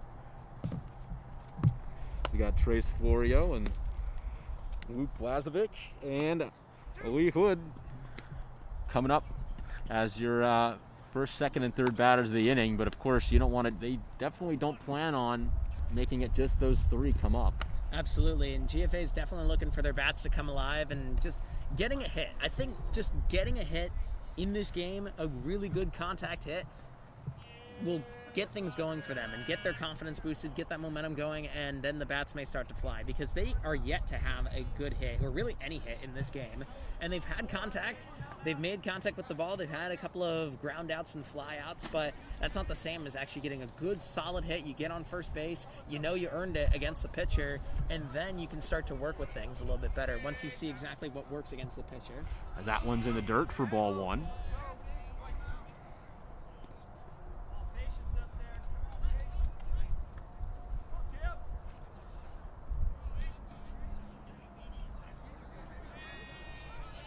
We'll see what Florio does. Now, Florio is he's also a pitcher.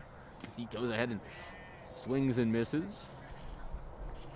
When you have a batter who is also a pitcher, it definitely helps because you know what's coming. You have an idea of, put myself in the mindset of a pitcher, what could be coming next. When you understand that, that's what makes great hitters, is they understand how the pitchers think. Right. They have that pitcher mentality. Exactly. Like, if I was in this position, what would I do? And then they can kind of plan for that. And you can see that, especially in high school baseball.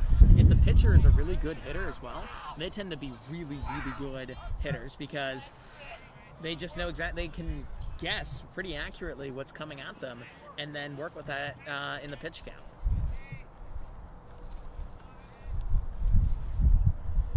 That one gets away from the catcher, but no one's on base, so crisis averted here. The count is even at 2-2.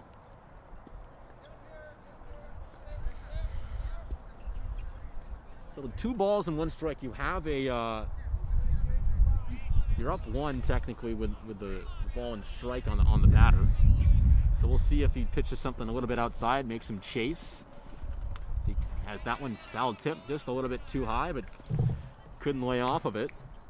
Count stays at 2-2.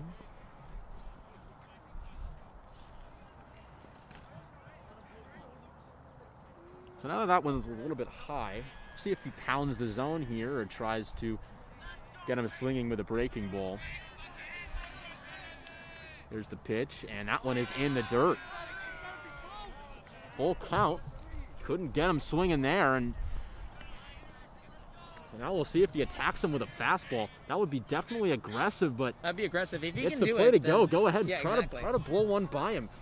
Have the confidence to go ahead and let one rip. We'll see if he does just that.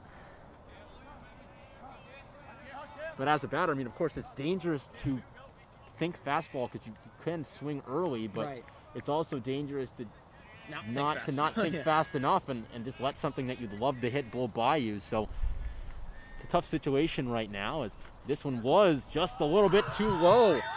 It was a fastball, but he missed. Didn't miss by much, but he did miss, and the Dragons have a runner aboard here, the leadoff, to start inning number 5, and that's really, really big. Absolutely. I mean, now that they have a runner on base, 0 outs, and it wasn't a hit, but it works just the same as a hit. They get a walk, and now you have Luke Blazevich, the designated hitter, who can start to work with things here. And this is a good position to have. You have your hitter coming in, your DH, and if he can tee off on the ball and he gets a good hit in the center, then you can have Florio possibly get to third on a really If it's good deep hit. enough. Now look, I mean, when you have to think that right now you have the tying run at the plate as he tries to bunt. An interesting decision. Missed on the bunt, couldn't take it back, and now this is going to be 2 strikes, no balls.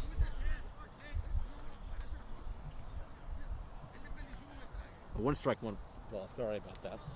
No, 2 strikes. Yeah, I'm right. You're right. Yep. Interesting decision to bunt there. I almost feel like he wasted that. There he goes. Can he gun him? He couldn't. It's into the outfield. Draws timeout. Now that was ball number 1 too. So Dragons get the best of both worlds. Batter's still up, but not a big runner in scoring position. Absolutely. And we'll see. It takes Now- 1 swing of the bat now to bring this guy home. Now this is interesting because now you can, if you see a really good pitch, you can start to tee off on that. And that's a There's strikeout. Strikeout.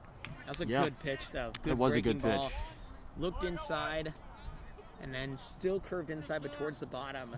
Painted the corners, and that really is the end of that. But still, they have only 1 out, so you can still try to do the sacrifice fly if you get really good contact, and it's in the center of the field. Now Allie Hood steps up to try to bring one home as this one falls, picked up by the catcher. You got to be careful with the pass balls, as you know. That was a big reason. What the pass ball was was the reason why GFA were able to get on the scoreboard. Was a pass Absolutely. ball in the very first inning of this one. But since then, they haven't gotten a lot of people on base, which is why having a runner at second is a big time opportunity. There's a great pitch for strike number 1, right at the knees. Again, nothing doing, especially when it's a changeup. Kind of froze him expecting fastball. Rings this one up, swing and a miss. Had nice bite on that one. And the curveball works to his advantage. It's a really tough pitch to hit with all that break going on, as that one's in the dirt. He goes to third, and there we go. The Dragons are in business now. 2 strikes and 2 balls. It is a full count, but the runner goes to third, so a pass ball. Have to be really careful about this one because a pass ball gets that runner home more than likely. Absolutely. And with only 1 out, too, so definitely want to be careful there. And good, timely, I wouldn't call it a timeout, but I guess conversation between the catcher and the pitcher. Yeah, definitely settle him down. But a walk puts the tying run on base, and it is a full count. So this pitch really big. As looks like we got a timeout taken by the batter as well to go over Some strategies with the third base coach. Well, let's see. With one ball to work with, maybe the breaking ball wouldn't be too bad of an idea. That curveball bit a lot. If you can go back to that same pitch, same location, it's tough to hit that, and no one's really expecting it. We haven't seen a lot of it today. Right. The first time I've seen a ball break that much from this pitcher. Maybe that was an outlier, or maybe that was just a pitch he was saving for late game when he starts to slow down a bit, because he has stayed in the game for 5 innings now. We'll see when they call him out. But for now, he's sitting in there, and he's done a great job, having a lot of hits. In fact, I don't think he's really allowed to hit at all. No, GFA has not had a hit yet, and definitely something he's got to be proud of. In 5 innings, bottom of the 5th, and 5 innings pitched, he hasn't allowed a hit. That's a big-time game. Big-time game. That one is in the dirt, and that one got away from him, but it's smart play to not run for the plate. Definitely would have been really risky, and you don't want to waste that opportunity and put out number 2 on the board, and then you'd have nobody on base. It's just really tough. Absolutely. But Florio staying put. It is 3 balls and 2 strikes. It's a full count. This pitch just outside as he walks. And the Dragons are now in business. That was a big pitch. Definitely could have changed the outcome of anything GFA had brewing. But now up steps Jack Cascella with a big-time opportunity with the tying run aboard here on first base. Runners on the corners, and it takes one big swing to get 1 run back. We'll see if he can do just that. Absolutely. One good swing, one good hit that passes the infield, and GFA's in business. Tried bunting the run home, but nothing going, and almost looked like Florio was going to take off to try to steal home. And nice idea, because if you do get a ball, an error, throwing error. Yeah, exactly. That would be big time. It looks like bullpen action here for the Hornets, so looks like their pitcher was probably be his last inning, as this one is swung on and fouled back. We'll put strike number 2 up there on the board.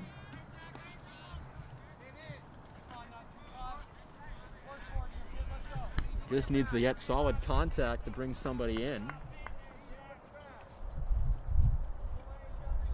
We'll see if he can work the count. Let's see if the pitcher wastes a pitch here, tries to get him to go out and swing. He has some pitches to waste too. Right, exactly. That would be an interesting strategy.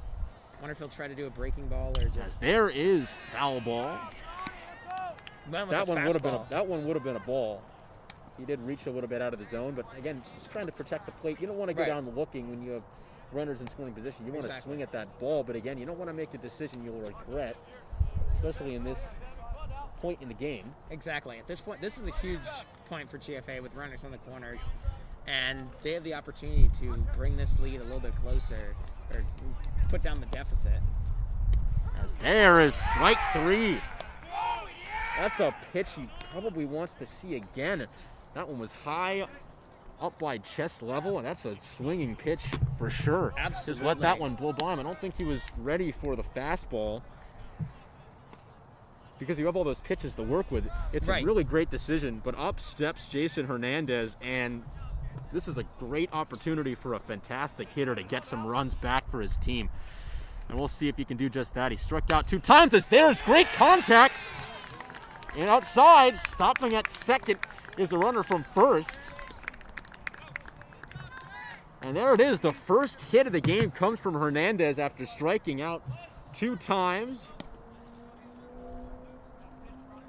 He went ahead and got the first hit of the game and drives in a run. And that was a big time at bat here with 2 away. And the Dragons now have 2 on board, as looks like we got a pinch runner coming in. I believe it is. It will be, looks like Ryan Buzzy, number 3, coming in. Buzzy having a nice story after breaking his collarbone at last game of the season for soccer. Able to come back here and join the varsity baseball team. A nice job by Buzzy. Great. This shows great heart, determination, Absolutely. and some great work Shows his ethic too. Grit, and he's just not willing to give up at all. He's worked through rehab, and that's a tough injury to come back from. 100%. That's a really, really, broken collarbone, especially in a sport where you have to swing right. You're with your using shoulders. Your You're upper using body everything. a lot. And so just the mentality with the rehab and all of that definitely couldn't have been easy. But the fact that he's playing here today is just a great success story for him. So Keaveney steps up, has a nice contact, and gets this one through. Buzzy going to the plate, steps back, and no one was at third. But bases loaded now is a nice hit by Keaveney, and now the bats are starting to come up and at the right time. And you can see is now looks like, we'll see, thinking about maybe even putting in a pinch run or a pinch hitter maybe? Possibly. I don't know. It looks like with bases loaded, we'll see. No, it is going to be Ben Eisenson, and I think that's the right decision. With the bat smoking, with a 2-out rally maybe coming along, we'll see if Eisenson can put the tying run or more on the board. You can see that baseball rally is just trying to pop up out of nowhere, and this one certainly did, as this pitch coming, and there is a strike. Man, the tough pitch to watch go by if you're a Dragons fan. Absolutely, yeah, you definitely saw that. Definitely could have hit that. I mean, we'll see. Definitely a pitch he wants back. This one going. There's another tough pitch to see. Takes 2 big strikes. Man, you got to want to see a swing there. It's tough. Well, we'll see. Now he's in the hole here, 0-2 with bases loaded. And we'll see. Swings and misses on that one as he gets himself out of the jam, but not before one run comes across. But man, 2 tough pitches to watch go by for strikes. A low strike that definitely was hittable, and a high strike to start off the at-bat that was for sure hittable. Both of those were hittable. I mean, definitely the first one definitely did not want to be caught looking there, and definitely one you wanted to swing at. Even if you made contact with it, even if you foul out, at least if you make contact, then you get things going, and that means you in the right position. You kind of challenge the pitcher a little bit. Maybe they'll do something down and out, so you get your pitch count up a little bit. Make sure they're not so aggressive in the center. But that was a bit of a wasted at bat. And in an unfortunate spot too. Got some pitches that you would like to see, but just couldn't pull the trigger on them. And for that last one, it was just a sort of, I missed 2 pitches. I want to go out and get this one, and it was just a sort of. I almost feel like that was a predetermined swing. It was a low pitch. It was just something where it's like, I really want to get this back. I know I've just missed 2 pitches, but Dragons cut this lead in half as Roskowski comes back out on the mound. We'll see if he'll finish out the game.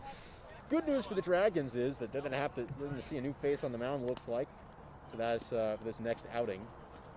Bad news is it is a fresh arm for the last 2 innings or so. Right, so it's kind of a double-edged sword there, where they haven't been able to hit number 7. Not really any hits on number 7. But they don't want someone with 0 pitch count, fresh arm. Could hit faster, and that kind of throws off their timing too, because they're used to someone with a little bit of a slower pitch. So I don't know. I mean, they're going to take what they can get, and they'll see what they can do here. Yeah. Definitely want to get out of this inning as quick as possible. Oh, of course. Well, look, they have their middle of the order coming up next. I just didn't think about it. And, they have the heart of the order coming up. Mm-hmm. And that's big time. It's just what's so disappointing is that they figured out this pitcher at the worst time possible, because it was his last inning. Right, exactly. And more than likely, now, you never know. He could come out there again, but, I mean, it really looks like their bullpen is getting a lot of work in there. It looks like number 10 is going to come into the game to try to close this one out and get the save.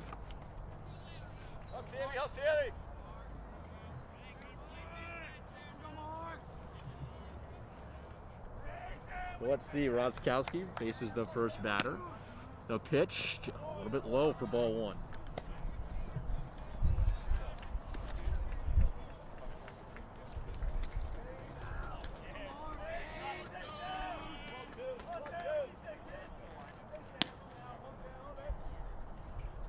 Swing and a miss. It's a bad pitch to swing at. Absolutely. That one was not even anywhere close to the strike zone. Not entirely sure what he was thinking there. And you can definitely see the manager getting upset there. Definitely did not want number 22 to take that pitch. There is a check swing. Thought about taking that one, but remember the last one and took that one there for ball number 2. So your count is 2-1.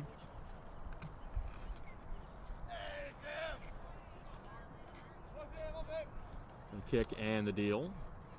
Fouls that one off, up and out of play. Has to be careful. Doesn't hit anybody. But your count is now even at 2-2. Get up, Zach. So has twos as the count. And Roskowski now has a pitch to play with. We'll see if he tries to get him with a breaking ball here. No, it goes with a fastball and blows it right by him. Strikeout number 2 here for Roskowski. Interesting pitch to use there, but definitely a good pitch and good strategy, and outcome is fantastic. One strikeout, really great for his confidence, and gets that first out of the inning, and now he can utilize that fastball in different ways. He can utilize it earlier in the count. He's saving that changeup or saving that breaking ball for later in the count when he might need it. It was just a great strategy, and he was able to get it done with the fastball. Oftentimes a gutsy play, but if you can get it done, you can get it done. And he has the gas to do it, as there's a foul ball. Just missed that pitch, and it was a nice location to hit, but also a nice location to freeze somebody too, as he evens this count at 1-1.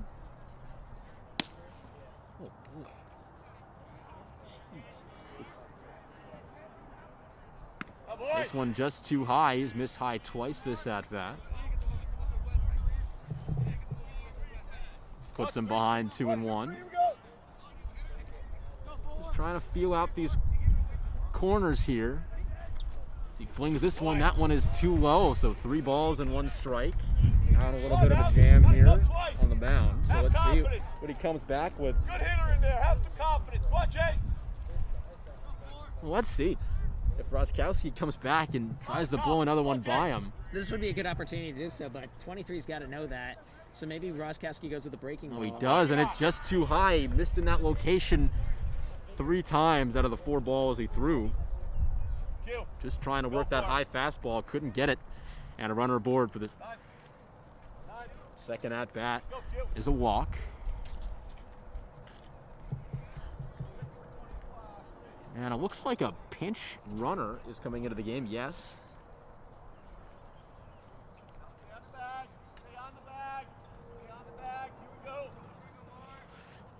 An update, Ryan Buzzy is staying in the game, playing right field now.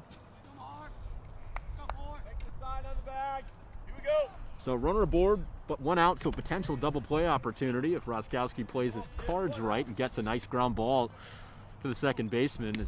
This one is, there's the location he was looking for. Absolutely. And if he got that a few more times, it would have froze people just like that. You think it's going to be a high fastball, and it dips just a little bit into that strike zone. And then bang. Just you look at that ball and you look at it on tape like, man, I could have hit that. But looking at it in person, you see that it's high, and then it just dips slightly into the strike zone. As that one is low. Yeah, as you can see, I mean, when you see that the umpire's calling that pitch a ball, it's 3 out of the 4 times that his teammate was up. When you look at that and it's just a little bit lower, it's kind of tough to see when that ball's flying at you, as there is a pop up to the infield, and is put away for out number 2. So 2 away now in the top of the 6th. And with a runner aboard because of the walk, we'll see if this will be not a 1-2-3 inning, but sort of a gentleman's sweep of the inning. But I think a strikeout to end this inning would really be a momentum booster going into the next one. Confidence booster as well.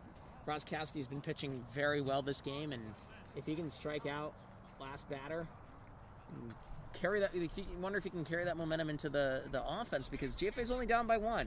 And this is the time, this is clutch time. This is the time when this inning, and if they're still down the bottom of the 7th, because they do have the bottom of the 7th, they're home, That's the kind of time where you want those bats to come alive. And if you can get that confidence and you get that momentum and carrying it into your offense, that would be huge. Great pitch at the knees. Froze him up for strike number 1.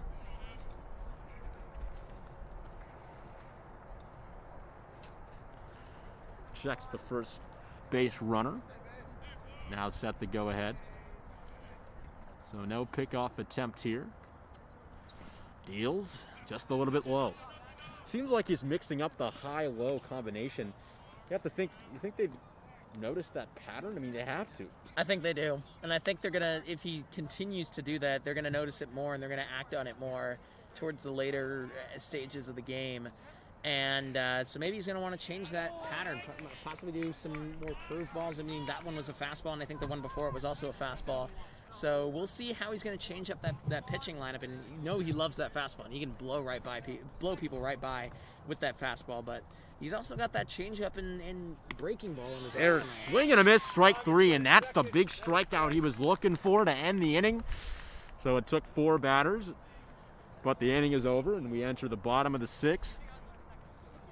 And if the Dragons can pick up where they left off, of course not with a strikeout, but with some hits and a walk, and they're in business, only down by 1. They got a big important run down, and they almost got the other one aboard, but Buzzy stayed put, and I think that was the right decision because you want to have bases loaded. I mean, with 2 outs, you're not risking the double play. Right. And with 2 outs, I mean, it's really everybody just continues. You run on 2 outs. Right, exactly. And you can get the maximum amount of runs possible. You keep the bases loaded. You get another batter up.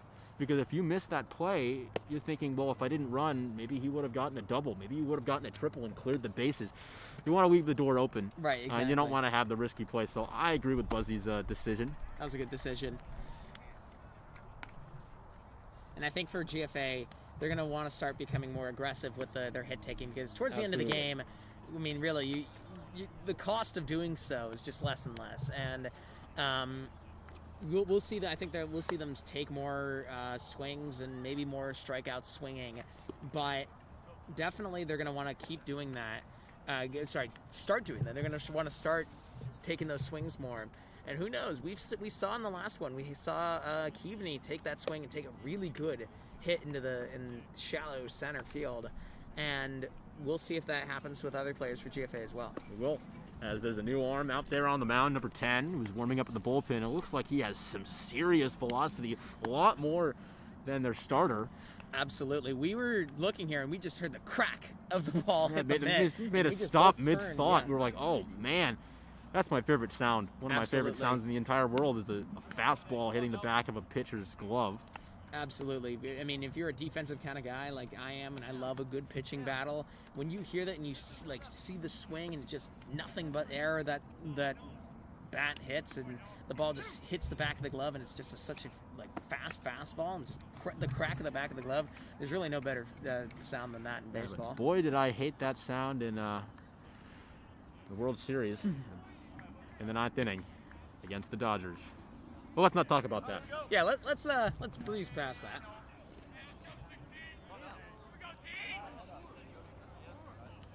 Sure, you like that sound when Rizzo caught the ball in extra innings, though. Absolutely, absolutely. I'm pretty sure I cried when that happened. I mean, I was really emotional between the rain delay and the extra innings, and it was Game 7. It was a lot for a 13-year-old me to handle. And you built your nice shrine in your bedroom to Ben Zobrist. Absolutely. First pitch of the game for number 10, and that's a high ball.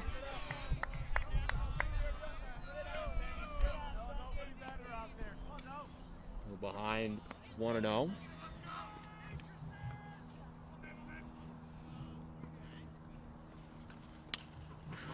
Pops this one up and out of play, so evens the count here at 1-1. Some more bullpen action.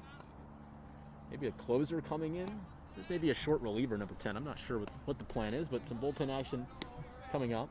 From what I've seen in high school baseball is that you'll take in the short reliever, and we'll keep him for maybe an inning, maybe 2. There's some good contact. Nice glove by the second baseman, and he's going to be out, but nice contact there.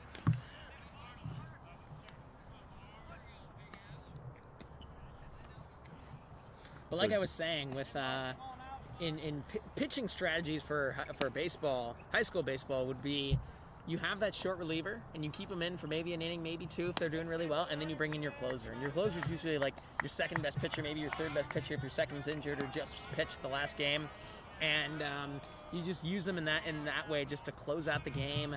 Make sure that if you do allow a run, you're not in like a bad position. There's a nice line ball, but that one just rolls foul. Didn't miss it by much. No, sir. That was nice contact, too.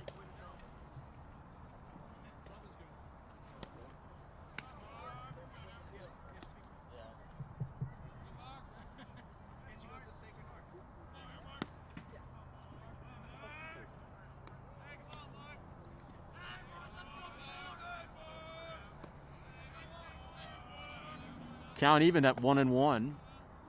Digs in, takes that one, a big swing. Will he get there? This one goes all the way to the wall. And Roskowski has got himself a double. Will he stop? He's going back to second. He's got himself a double and a great hit there by Roskowski. Doing it all on the mound and in the batter's box. We said he got the power, and the tying run is at second base. Wow. The Junkyard Dog strikes again, and in a big way. Absolutely. Wow. I mean, what a hit. That was right into the gap. Huge, really far hit. Great and sound off the bat, absolutely. too. As soon as you heard that, you're like, that's going far. And that just sails right into just left of center field. Perfect location, straight in the gap. Rolls for a little bit, too. Gives him enough time to reach second base. Thought about going to third. If he booked it, maybe he could have reached third with a slide. I don't think he wanted to risk it, though. As he bunts, this one's down the line. Roskowski booking it for third, and it's trying to go back, and he gets in at third base.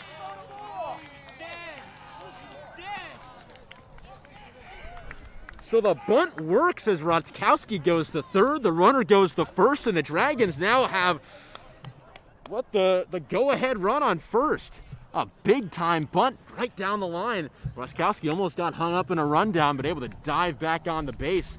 And there you go. The Dragons are in business just like that with one out on the board, runners on the corners. Here we go. Ups. Absolutely. This one popped up. Let's see, will he tag? He is tagging. He's going back, so they stop as there's out number 2. Not deep enough to score him. That was a nice throw to get in there. If it was just a little bit off course, we may be looking at a tie game here. But nice job sitting back on it.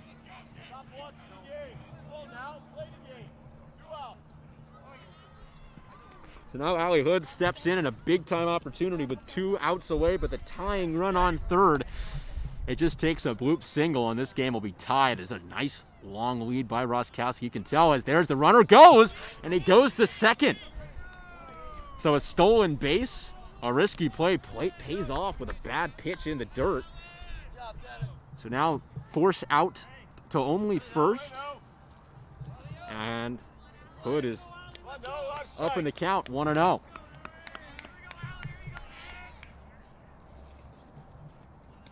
Now 2 runners in scoring position and 1 swing of the bat. Could have the Dragons in the lead as they pitch this one. It's, man, a strike, and that was right down Main Street. A tough pitch to watch go by again. It's been absolutely a lot of bad takes that I've seen, especially in crunch time. Of course, maybe nerves getting to them, but boy.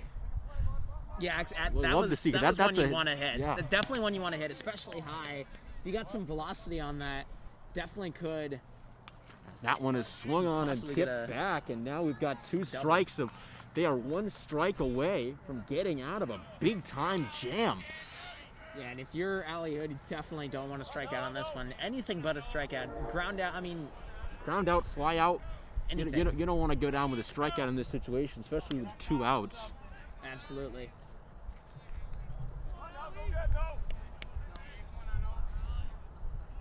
So we'll see what the pitcher does here. He might want to do a breaking ball, just try to catch him. Kicks and deals, and there's a strikeout on a breaking ball, and they couldn't get him home. Oh, man. As repeats the top of the 7th. We'll see if Roskowski comes back out there. He's pitched great. Again, doesn't have a let's see. Does he have an earned run? No, it's not an earned run. No, it's not an earned run yeah, no, because that run did not 0 count. ERA, no earned runs allowed, but has one run that happened while he was pitching on his ledger. But it was because of an error. Exactly. So nothing, not really his fault, so no ERA. And he's been pitching really well, especially the last inning with that crucial strikeout. Fantastic strikeout. And again, the Dragons were able to get their bats going, but man, they just weren't able to get that final punch and I think swinging at the wrong pitch and taking, or swinging at the wrong pitch and taking at the right pitch. I mean, oh man, it was really tough. Threw him a mismatch. I mean, man, that's tough to watch for the Dragons, but for the Hornets, they'll take that all day if they can blow it by, break down Main Street, and go ahead and pitch like that the whole way through. As Roskowski is going to stay in the game. It looks like there is going to be a pitcher's change for the Hornets, though. Number 17, the closer, is going to stay in.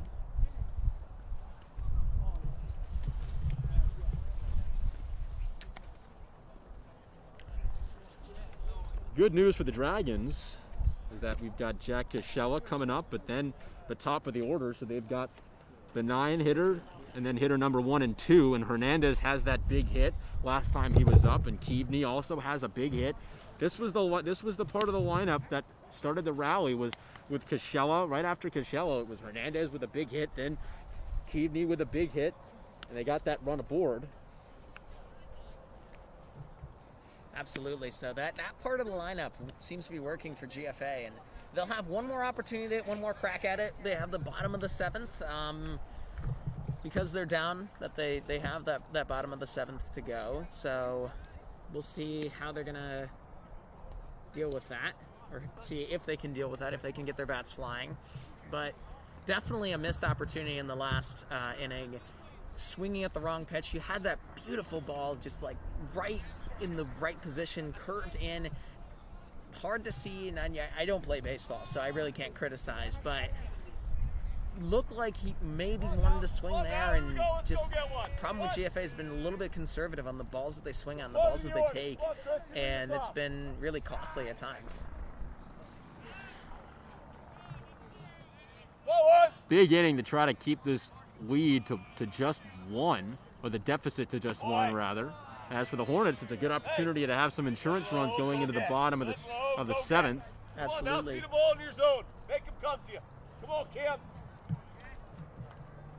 Gotta hear you, Cam. There's the pitch and a swing and a drive, but just foul. Hey, a lot of life in the dugout. Come on. Hey, sit back, let the ball travel. Come on now. Come on, one. Gotta love the chatter coming from the dugout. Chatter.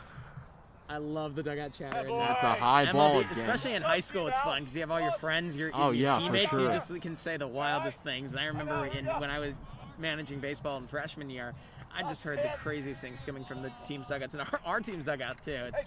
It's really fun to be in there and just to cheer on your teammates in creative ways. Gotta have a hype man on the team. There's another high ball. So. Look, Roskowski, when he's missing, he's not missing low a lot, he's missing high. Right. When he gets that call, it freezes him, but when he misses it, he's not not able to get it. Yeah. When he misses that, he's not getting the call from the umpire, it's just too high. And he just misses the spot by just a little bit, gets him in a location like that. And this one has popped up right to the center fielder, and he got him. So there's out number 1. Got out of the jam.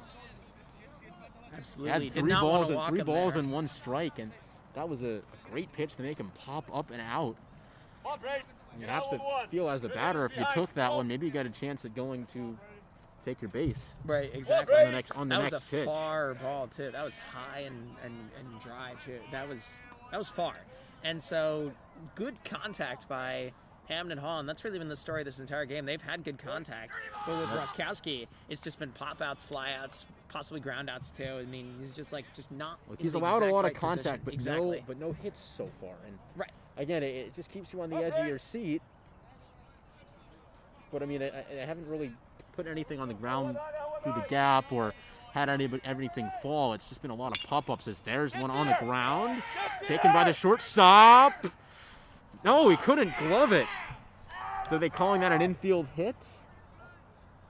Not sure what what is it, an infield hit, or I don't think it's going to be a glove error. I think that's an infield hit. No, I'd give him the infield hit. I'd give him the infield hit too, because it was a tough pass to handle. I mean, that pass was low in the dirt. The definition of an announcer jinx is what that was.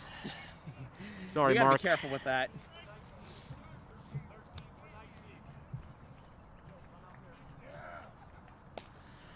So now with runner aboard, looks like a pinch runner coming in. But again, another ball like that, if the runner's just a little bit slower, because boy, was that runner booking it down the line, which is why I'm surprised as a pinch hitter, because I feel like that runner had a lot of speed. I mean, he almost beat that out without the glove error. Absolutely. And beating that ball out is pretty tough, but if you have another play like that, it's a little bit slower of a runner, you may get a double play in the same location. There's a nice strike. Big deal. That's why you get free. Come on now. Absolutely. He was a fast player, and I think that even if he didn't have the glove error, it would have been close. It would have been a close out. And so possibly his speed, hearing him rumble behind you could have influenced the ability to Popped catch it. up in foul territory. Can he get it? He will not be able to. Not sure if you can run around. I don't think they'll allow you to run past the backstop. Because that's normally in the MLB. Yeah, that's where the stands are. Certainly would be fun though if you're able to run all the way back there and catch the ball. Absolutely. But I think that's just a dead ball at that point. But Roskowski's up in the count, 0-2. Man, that's a great take. So close of hitting that zone again. That's when you want a pitch like that, because it's too high to do much with, but it looks just like something you can. Right, exactly. And that's the type of pitches where when he wants to throw it a little bit lower and he misses with that, and that's the perfect location for that as the runner goes. There's a big swing into the gap, and Hamden Hall, they are looking at another run. They are. So there is 4-2 on the double, and we've got 2 hits in a row given up by Roskowski. And Hamden Hall now go up by 2 runs. Again, not insurmountable by any means. Not by any means. But it's going to take a rally. Absolutely. It's not going to be. And they're going to have to solve a new pitcher, too. Yeah, exactly. It's not going to be a one-run thing where you can tie it up and send it into extra innings. You're going to have to score at least 3 runs to be able to win. And definitely would take a rally, as you said, and obviously not insurmountable. Really, almost no lead is insurmountable in baseball just because there's no time on it. And so an inning could last really hours or minutes. Like, it depends on how the pitching goes and how the hitting goes. But definitely a run that Roskowski wants back, and 2 hits there. Might want to try out some change-ups and curveballs just to keep the batters on their toes so they're not just expecting a fastball. That's exactly what he does there. That one's in the dirt. With 1 ball, 0 strikes. Now this closer for Hamden Hall seemed to be missing a lot on his location, at least in the warm-ups. Doesn't seem to be throwing it as fast as number 10 either. So we'll see. I mean, it's interesting that he's closing this one out. This one is popped up. Will this be out number 2? It will. As they're tagging this one, and did he get him? He did not. He lost the ball. He swung underneath it. Runner goes to third, though, on the pop-up, and that's out number 2. So they are 1 out away from getting out of this inning with only a 1-run damage gone against them. We got a big one right here. Come on now, go get him. So anything on the ground that gets through scores a run. You have to be really careful. You know what else scores a run? A passed ball. Right. Be careful with a passed ball. It's crunch time right now. Absolutely. So you want to lock down all your batten down the hatches defensively and make sure that your fundamentals are locked down tight, because at this point you want to give up nothing in terms of errors and no unforced errors as well, because you're down by 2. You don't want to be down by any more. The way that the hits have come at a premium in this game, you really don't want to be down by any more than 2. And so if Roskowski can get out of this, if he can get that final out, that'll be big. And going into the bottom of the 7th, GFA can start to work with that. knowing that they'd be only 2 runs down rather than more. On the flip side, this represents a fantastic opportunity for Hamden Hall. If they can get a run and widen the lead, that kind of hammers home, not necessarily a win, but definitely. This one is up. Gives Can he confidence. catch it? This is big. He does. Puts this one out away. It took him a long time to get there as Cascella's going to go fetch his hat, get the teammate to fetch it for him, and they're out of the inning, but now we're into the bottom of the 7th.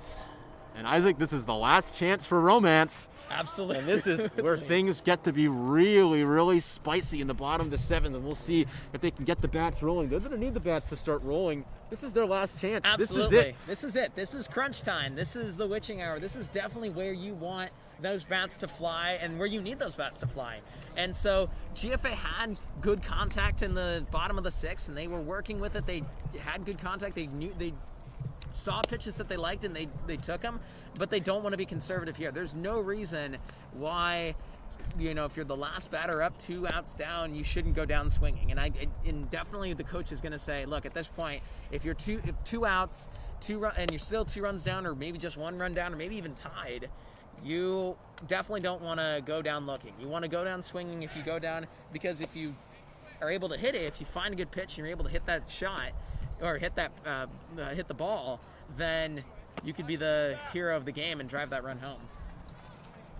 So we'll see. Cascella, who made the last out, is going to come up here and bat first. New pitcher comes on for Hamden Hall, and again, he looks like he has the slowest velocity out of all of them. And a weird pitching mechanic too. You can see the way he throws the ball, kind of like a weird shoulder motion, as you can see. Kind of interesting. He takes the arm back a little bit and then sort of throws it forward. Right. Sometimes a weird pitching motion kind of tricks out. It does. It tricks out the weirds batter. out the batter, Mm-hmm. and it's almost part of your pitching mechanic where you weird them out that way. And if your pitches aren't really on the mark, then that helps out your pitching strategy there.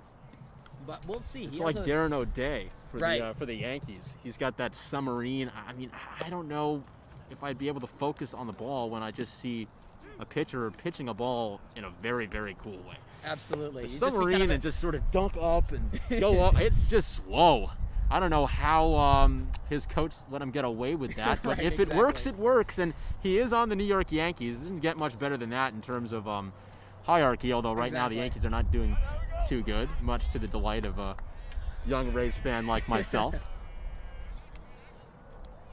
Yeah, exactly. And in the hierarchy of the baseball, it doesn't really get much higher than the Yankees. Yankees, Red Sox. You yeah. ask somebody, a random baseball team, I'd say more than likely they'll say the Yankees.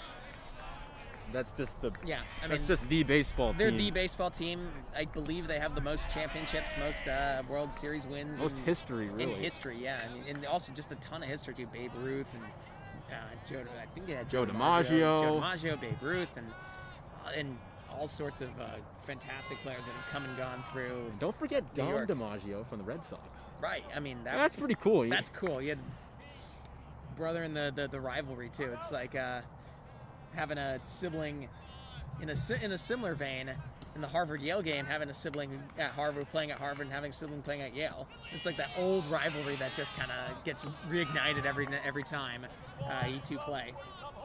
So Cascella now ahead in the count, 2-1. We'll see him getting on base. There is a ball number 3. A great eye by Cascella, as that was a pitch you definitely think he could swing at, but umpire calls it a ball. A great job, good plate discipline by Cascella, and he has himself ahead 3-1, and he's 1 ball away from bringing up the tying run, and he got it. You can see this dugout up with the energy as Cascella gets on board, and up steps Jason Hernandez, who the last time he was up to bat, he got a big hit. It was a time when they really needed it. Absolutely. We'll see if he can build off of that this time. So Hernandez steps in, runner at first. Hernandez being the tying run. With the shift, there's a nice gap between the center fielder and the left fielder. You can see a massive gap in between. As he takes that one. Good eye there. Takes that one for ball 1.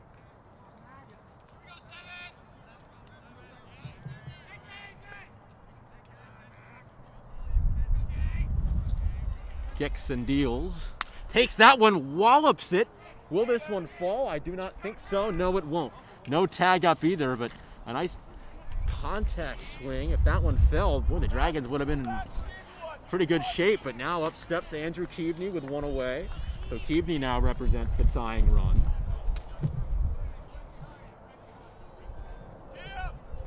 So one out, man on first. Let's see if Keaveney can give this one a wallop. We've seen him do it in the last. This is the part of the lineup where you see the bats start to fly and the bats start to get hot, and we'll see if he can do that here. So he swings and misses for strike one.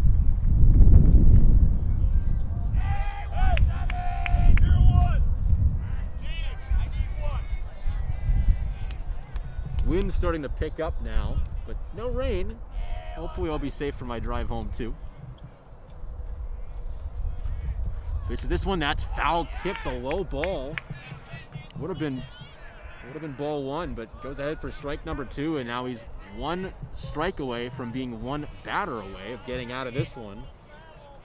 And you got to think maybe you bring in a pinch hitter in this situation. You might. I'm not sure though. I'm really not sure. I think it's up to the discretion of the manager if he wants to bring that in. It's gonna be It's like ball number one there. Up next is Eisenstein. Eisenstein definitely can He has put the this ball power. in play. He does. Although, remember that last at-bat may be fueling the fire here when he took two really big pitches with runners in scoring position. right. But it starts, let's see if Keaveney can get a big hit here. He swings and foul tips. He stays alive here. 1 ball and 2 strikes. And yes, it has been a slower release for this pitcher. But he's finding the strike zone pretty Right. well. He's been He able is to. finding the strike zone pretty well, although he was missing a lot in the bullpen, and he has missed a few times. There's a swing and a miss on a high breaking ball, but went ahead and got him, and now he is one batter away, and now the tying run represents Ben Eisenstein at home plate in the batter's box. And here it is. This could potentially be the last batter of the game. Definitely at this point, don't want if you go down swinging. Definitely want to be swinging at pitches, and That one is too high. Now, obviously not that another one. thing is, do you think you risk a steal? It's tough. I mean, if Depends. you're gonna lose the game, I mean, maybe you want to go down on a coaching decision. Right. I think I like the steal, as this one is late. You see, he was looking to maybe steal if that ball went away. I think that's the strategy. If the ball seems to go away, if it's an errant pitch or a wild pitch, then I would go for the steal. Because even if you get out there, at least you were trying, and at least you put forth your best effort to try to put yourself in scoring position. Because right now he's not. He's on first base. As that one is low for ball 3, so 3 in a row here. Eisenstein's got to be careful now. He does have to be careful to not swing at a ball. Right. Up next is Tristan Jones. There's strike one. Thought he would take his base, but no. That's a good take there. I think that's a good like take. that That was take too. Down and out play, and a down and out ball on the bottom right hand corner, and definitely a good take for him to take. You want to be careful with what you swing here, but you definitely do. And that one hit him. So he takes that one in there. That ends the at bat, and now the winning run is up at the plate, and it's Tristan Jones. And if Jones can hang in there, Roskowski will get an at bat. Absolutely, if he can. And that get is that's the player you want to have on the Absolutely. bottom of the 7th with 2 outs, bases loaded at that point if he does reach, or Right. maybe not if he hits a single and drives in a run. Absolutely. That would be big time stuff. But it takes one walk and you get him up, but I mean, again, it's not guaranteed. It's not guaranteed. Even when you have a great hitter Absolutely. in the box who has had a big hit today and had a fantastic day on the mound. Nothing's guaranteed. Nothing is in guaranteed. baseball, and We've seen it. We've seen it countless times. You had the big hitter coming up at the bat, had a really great game, and then he strikes out, and that's just kind of the nature of the game. And so, I'm not saying it's going to happen now. And then there's been players like James, Chris Davis who hit a bunch of home runs and then forget how to hit a baseball the next game. So, right, exactly. So, you know, I mean, it or maybe depends. even the next at bat.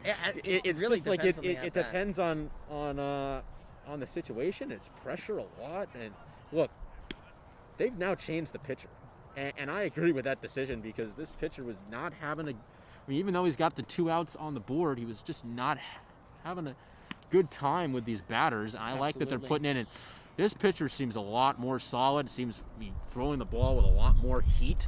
And this is what you need late game. I mean, look at this. This is a lot more velocity, if you can see Absolutely. on the video, just in the warm-up pitches. So I definitely agree with this decision. They had him warming up in case of something like this, where you have the winning run at the plate. I mean, I haven't seen a ball hit far enough for a home run, but we almost had one. Marskowski hit one that rolled to the wall. Exactly. I mean, if it was hit a little bit harder, it would have been a home run. The outfield in this stadium, I guess you could call it, in this field, it's far. It's farther than what I've seen in a lot of ballparks. And one that I've been to is Brunswick's. And Brunswick's is a lot shorter. That's because you have the road that kind of shortens where you can actually be. And I've seen a home run there. I've seen, I can't remember who hit it. It was a Brunswick player. But he hit a home run. And that was something really fun to see, even though it wasn't, GFA. But it was really cool to see it just sail way high and then land way out in the boonies over there. And so we'll see if it happens. I've never seen a home run in this ballpark. Doesn't mean it won't happen. And what a time for it to happen. The first GSPN broadcast. Imagine seeing I wouldn't even know what to say. For our first ever baseball game was a walk-off win in the bottom of the 7th. I mean, oh my goodness, we'd be treated to such a treat. Oh man, boy, would that be awesome. That would be incredible. Be a nice reason to go do another one. Absolutely. Just keep it like this, boys. Keep it close enough for us to commentate and keep it Absolutely. interesting. As there's the pitch, and that one is a nice strike right at the thighs. 6-3, 4-3 last 2 times. Be there for each other. Need it. Tag the bag. Let's go. Come on now. Works around. That one is on the ground. Nice job to save that one by the catcher. And evens this count, though, at 1-1. So one batter away, and it's Tristan Jones.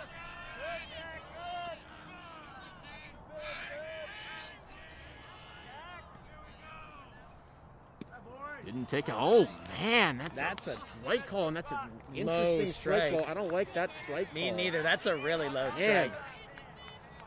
Not a lot of objection from the dugout, though, but they are 1 strike away from losing this game. This one is low. Nice job to check the swing and evens this count at 2-2. And nice job to keep with the pace of the pitcher, because the pitcher wanted to get that as quick as possible, try to catch him looking and try to catch him swinging there, really, with that low ball. But he doesn't bite. Swings and fouls that one off. That's a good swing from a high ball. That's what you want to see. Well, maybe it would have been a ball. You got to protect the plate there.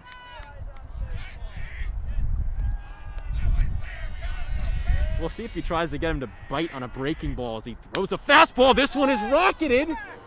Will he catch it? It's foul. Oh, man, just missed. Just missed. Whew. Oh, had the contact. Really, you could hear it from the sound of the ball in the bat. Just a little bit early on that one. It was a fastball, not a breaking ball. We'll see if he tries to pull another fastball by him or if he sees that he was sort of on time with it and goes breaking ball. Definitely a battle of the minds going on right now. Absolutely. Wow. Those I mean, if that was breaking ball, that one has popped up, and this will probably do it. It does. And the Hornets will run away with this one victorious. And that'll do it.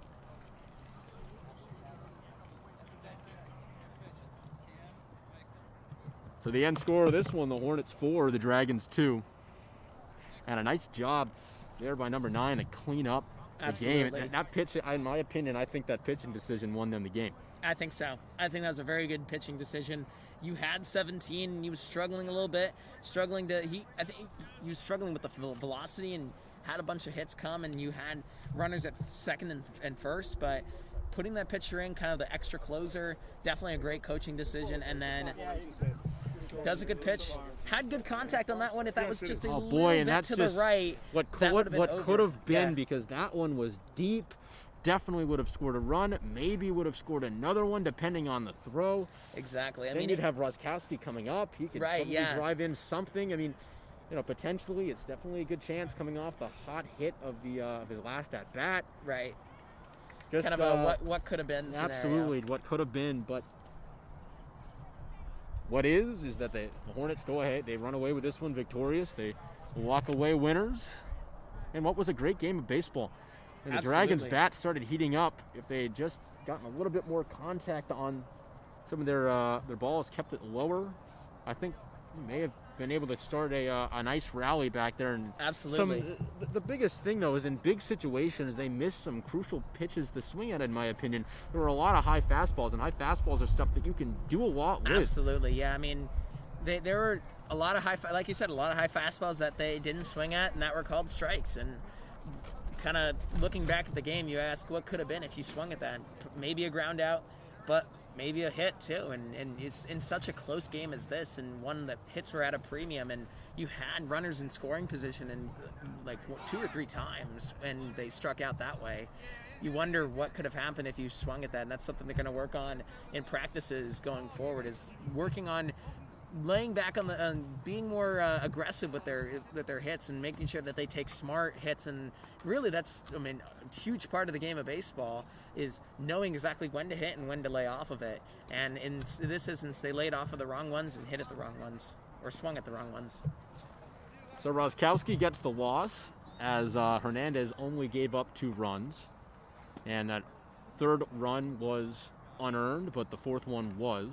So Roskowski does get the loss. Jason Hernandez, he pitched well, but once he hit that batter, it sort of seemed like it was going downhill. Right. In terms of trying to get that perfect location, trying to get that one pitch back, and the more he thought about it, the more he started throwing lower and lower until he ended up walking somebody on 4 pitches. It was I wouldn't say it's a tough outing for him. I think he pitched pretty well up until that point. I think he did too. Roskowski did a nice job in relief. Giving up 2 hits. Both of those hits coming in the very last inning. Unfortunately, one of them being a big run. Now that run ended up not coming back to bite them because they weren't able to get a run of their own in the bottom of the 7th. But overall, a great game, although not a lot of strikeouts. Usually, you're used to seeing some of the swings and misses, especially on that fastball. But exactly. No, a lot of contact. Hamden Hall pitcher, number 7. He had a lot of strikeouts. Boy, I'm just looking at the sheet, and I just see K, like all of those, and really, he played phenomenally. He did. Definitely the star of the game, in my opinion. He kept the bats down to a minimum. The only they didn't get a hit in the first inning, even though they scored a run. Absolutely. It wasn't a hit. It was off of balls. It was a walk and wild pitches. And then it was a wild pitch, and then it was a stolen base, and then it was a wild pitch where Keaveney came all the way around, and that was after striking out the first batter. So overall, this was a great game of baseball. I think the Dragons, they can walk away with the fact that as of late they started figuring out the batters, and they even figured out number 7 towards the end of the game too, which is why I was saying that big inning where they did score a run was against their best pitcher all game. Right. Although number 9 had quite a day. He did. He really did. With a closing act. And I was right in my assumption. 17 was, by far the worst pitcher we saw out here, which was really interesting. He probably was having a bad day. Right. But overall, it's just interesting when you go to the closer, you think that's your most solid guy. Absolutely. And it just didn't seem like the velocity was there. The weird pitching motion too, slowing everything down a bit. Right. I know that things were there. Yeah. I know that I definitely could have been wrong, but once he let up that one hit, it seemed like he let everything sort of get to him and started going downhill from there. But teammate ever there, going back to another reliever can save the day. Absolutely. And overall, the Hornets, they weren't able to get a lot of hits, but when they did, they made it count, and there were some big doubles. They went ahead after being down 1-0 after hitting number 1. They go ahead and win this one by 2. Well, we said we would do a baseball game, and this was a lot of fun. I really hope I'm able to do another one. Absolutely. I 'Cause think we I have one love coming up. baseball. I'm going to take a look at the schedule. I think we have one coming up tomorrow. Baseball We game. might be doing, I think it's baseball, but That would be awesome. 100% sure. I think it's a lacrosse game. Oh, that's lacrosse. It's a lacrosse game. So yeah. we'll be back at you tomorrow for a lacrosse game. I believe it's the boys.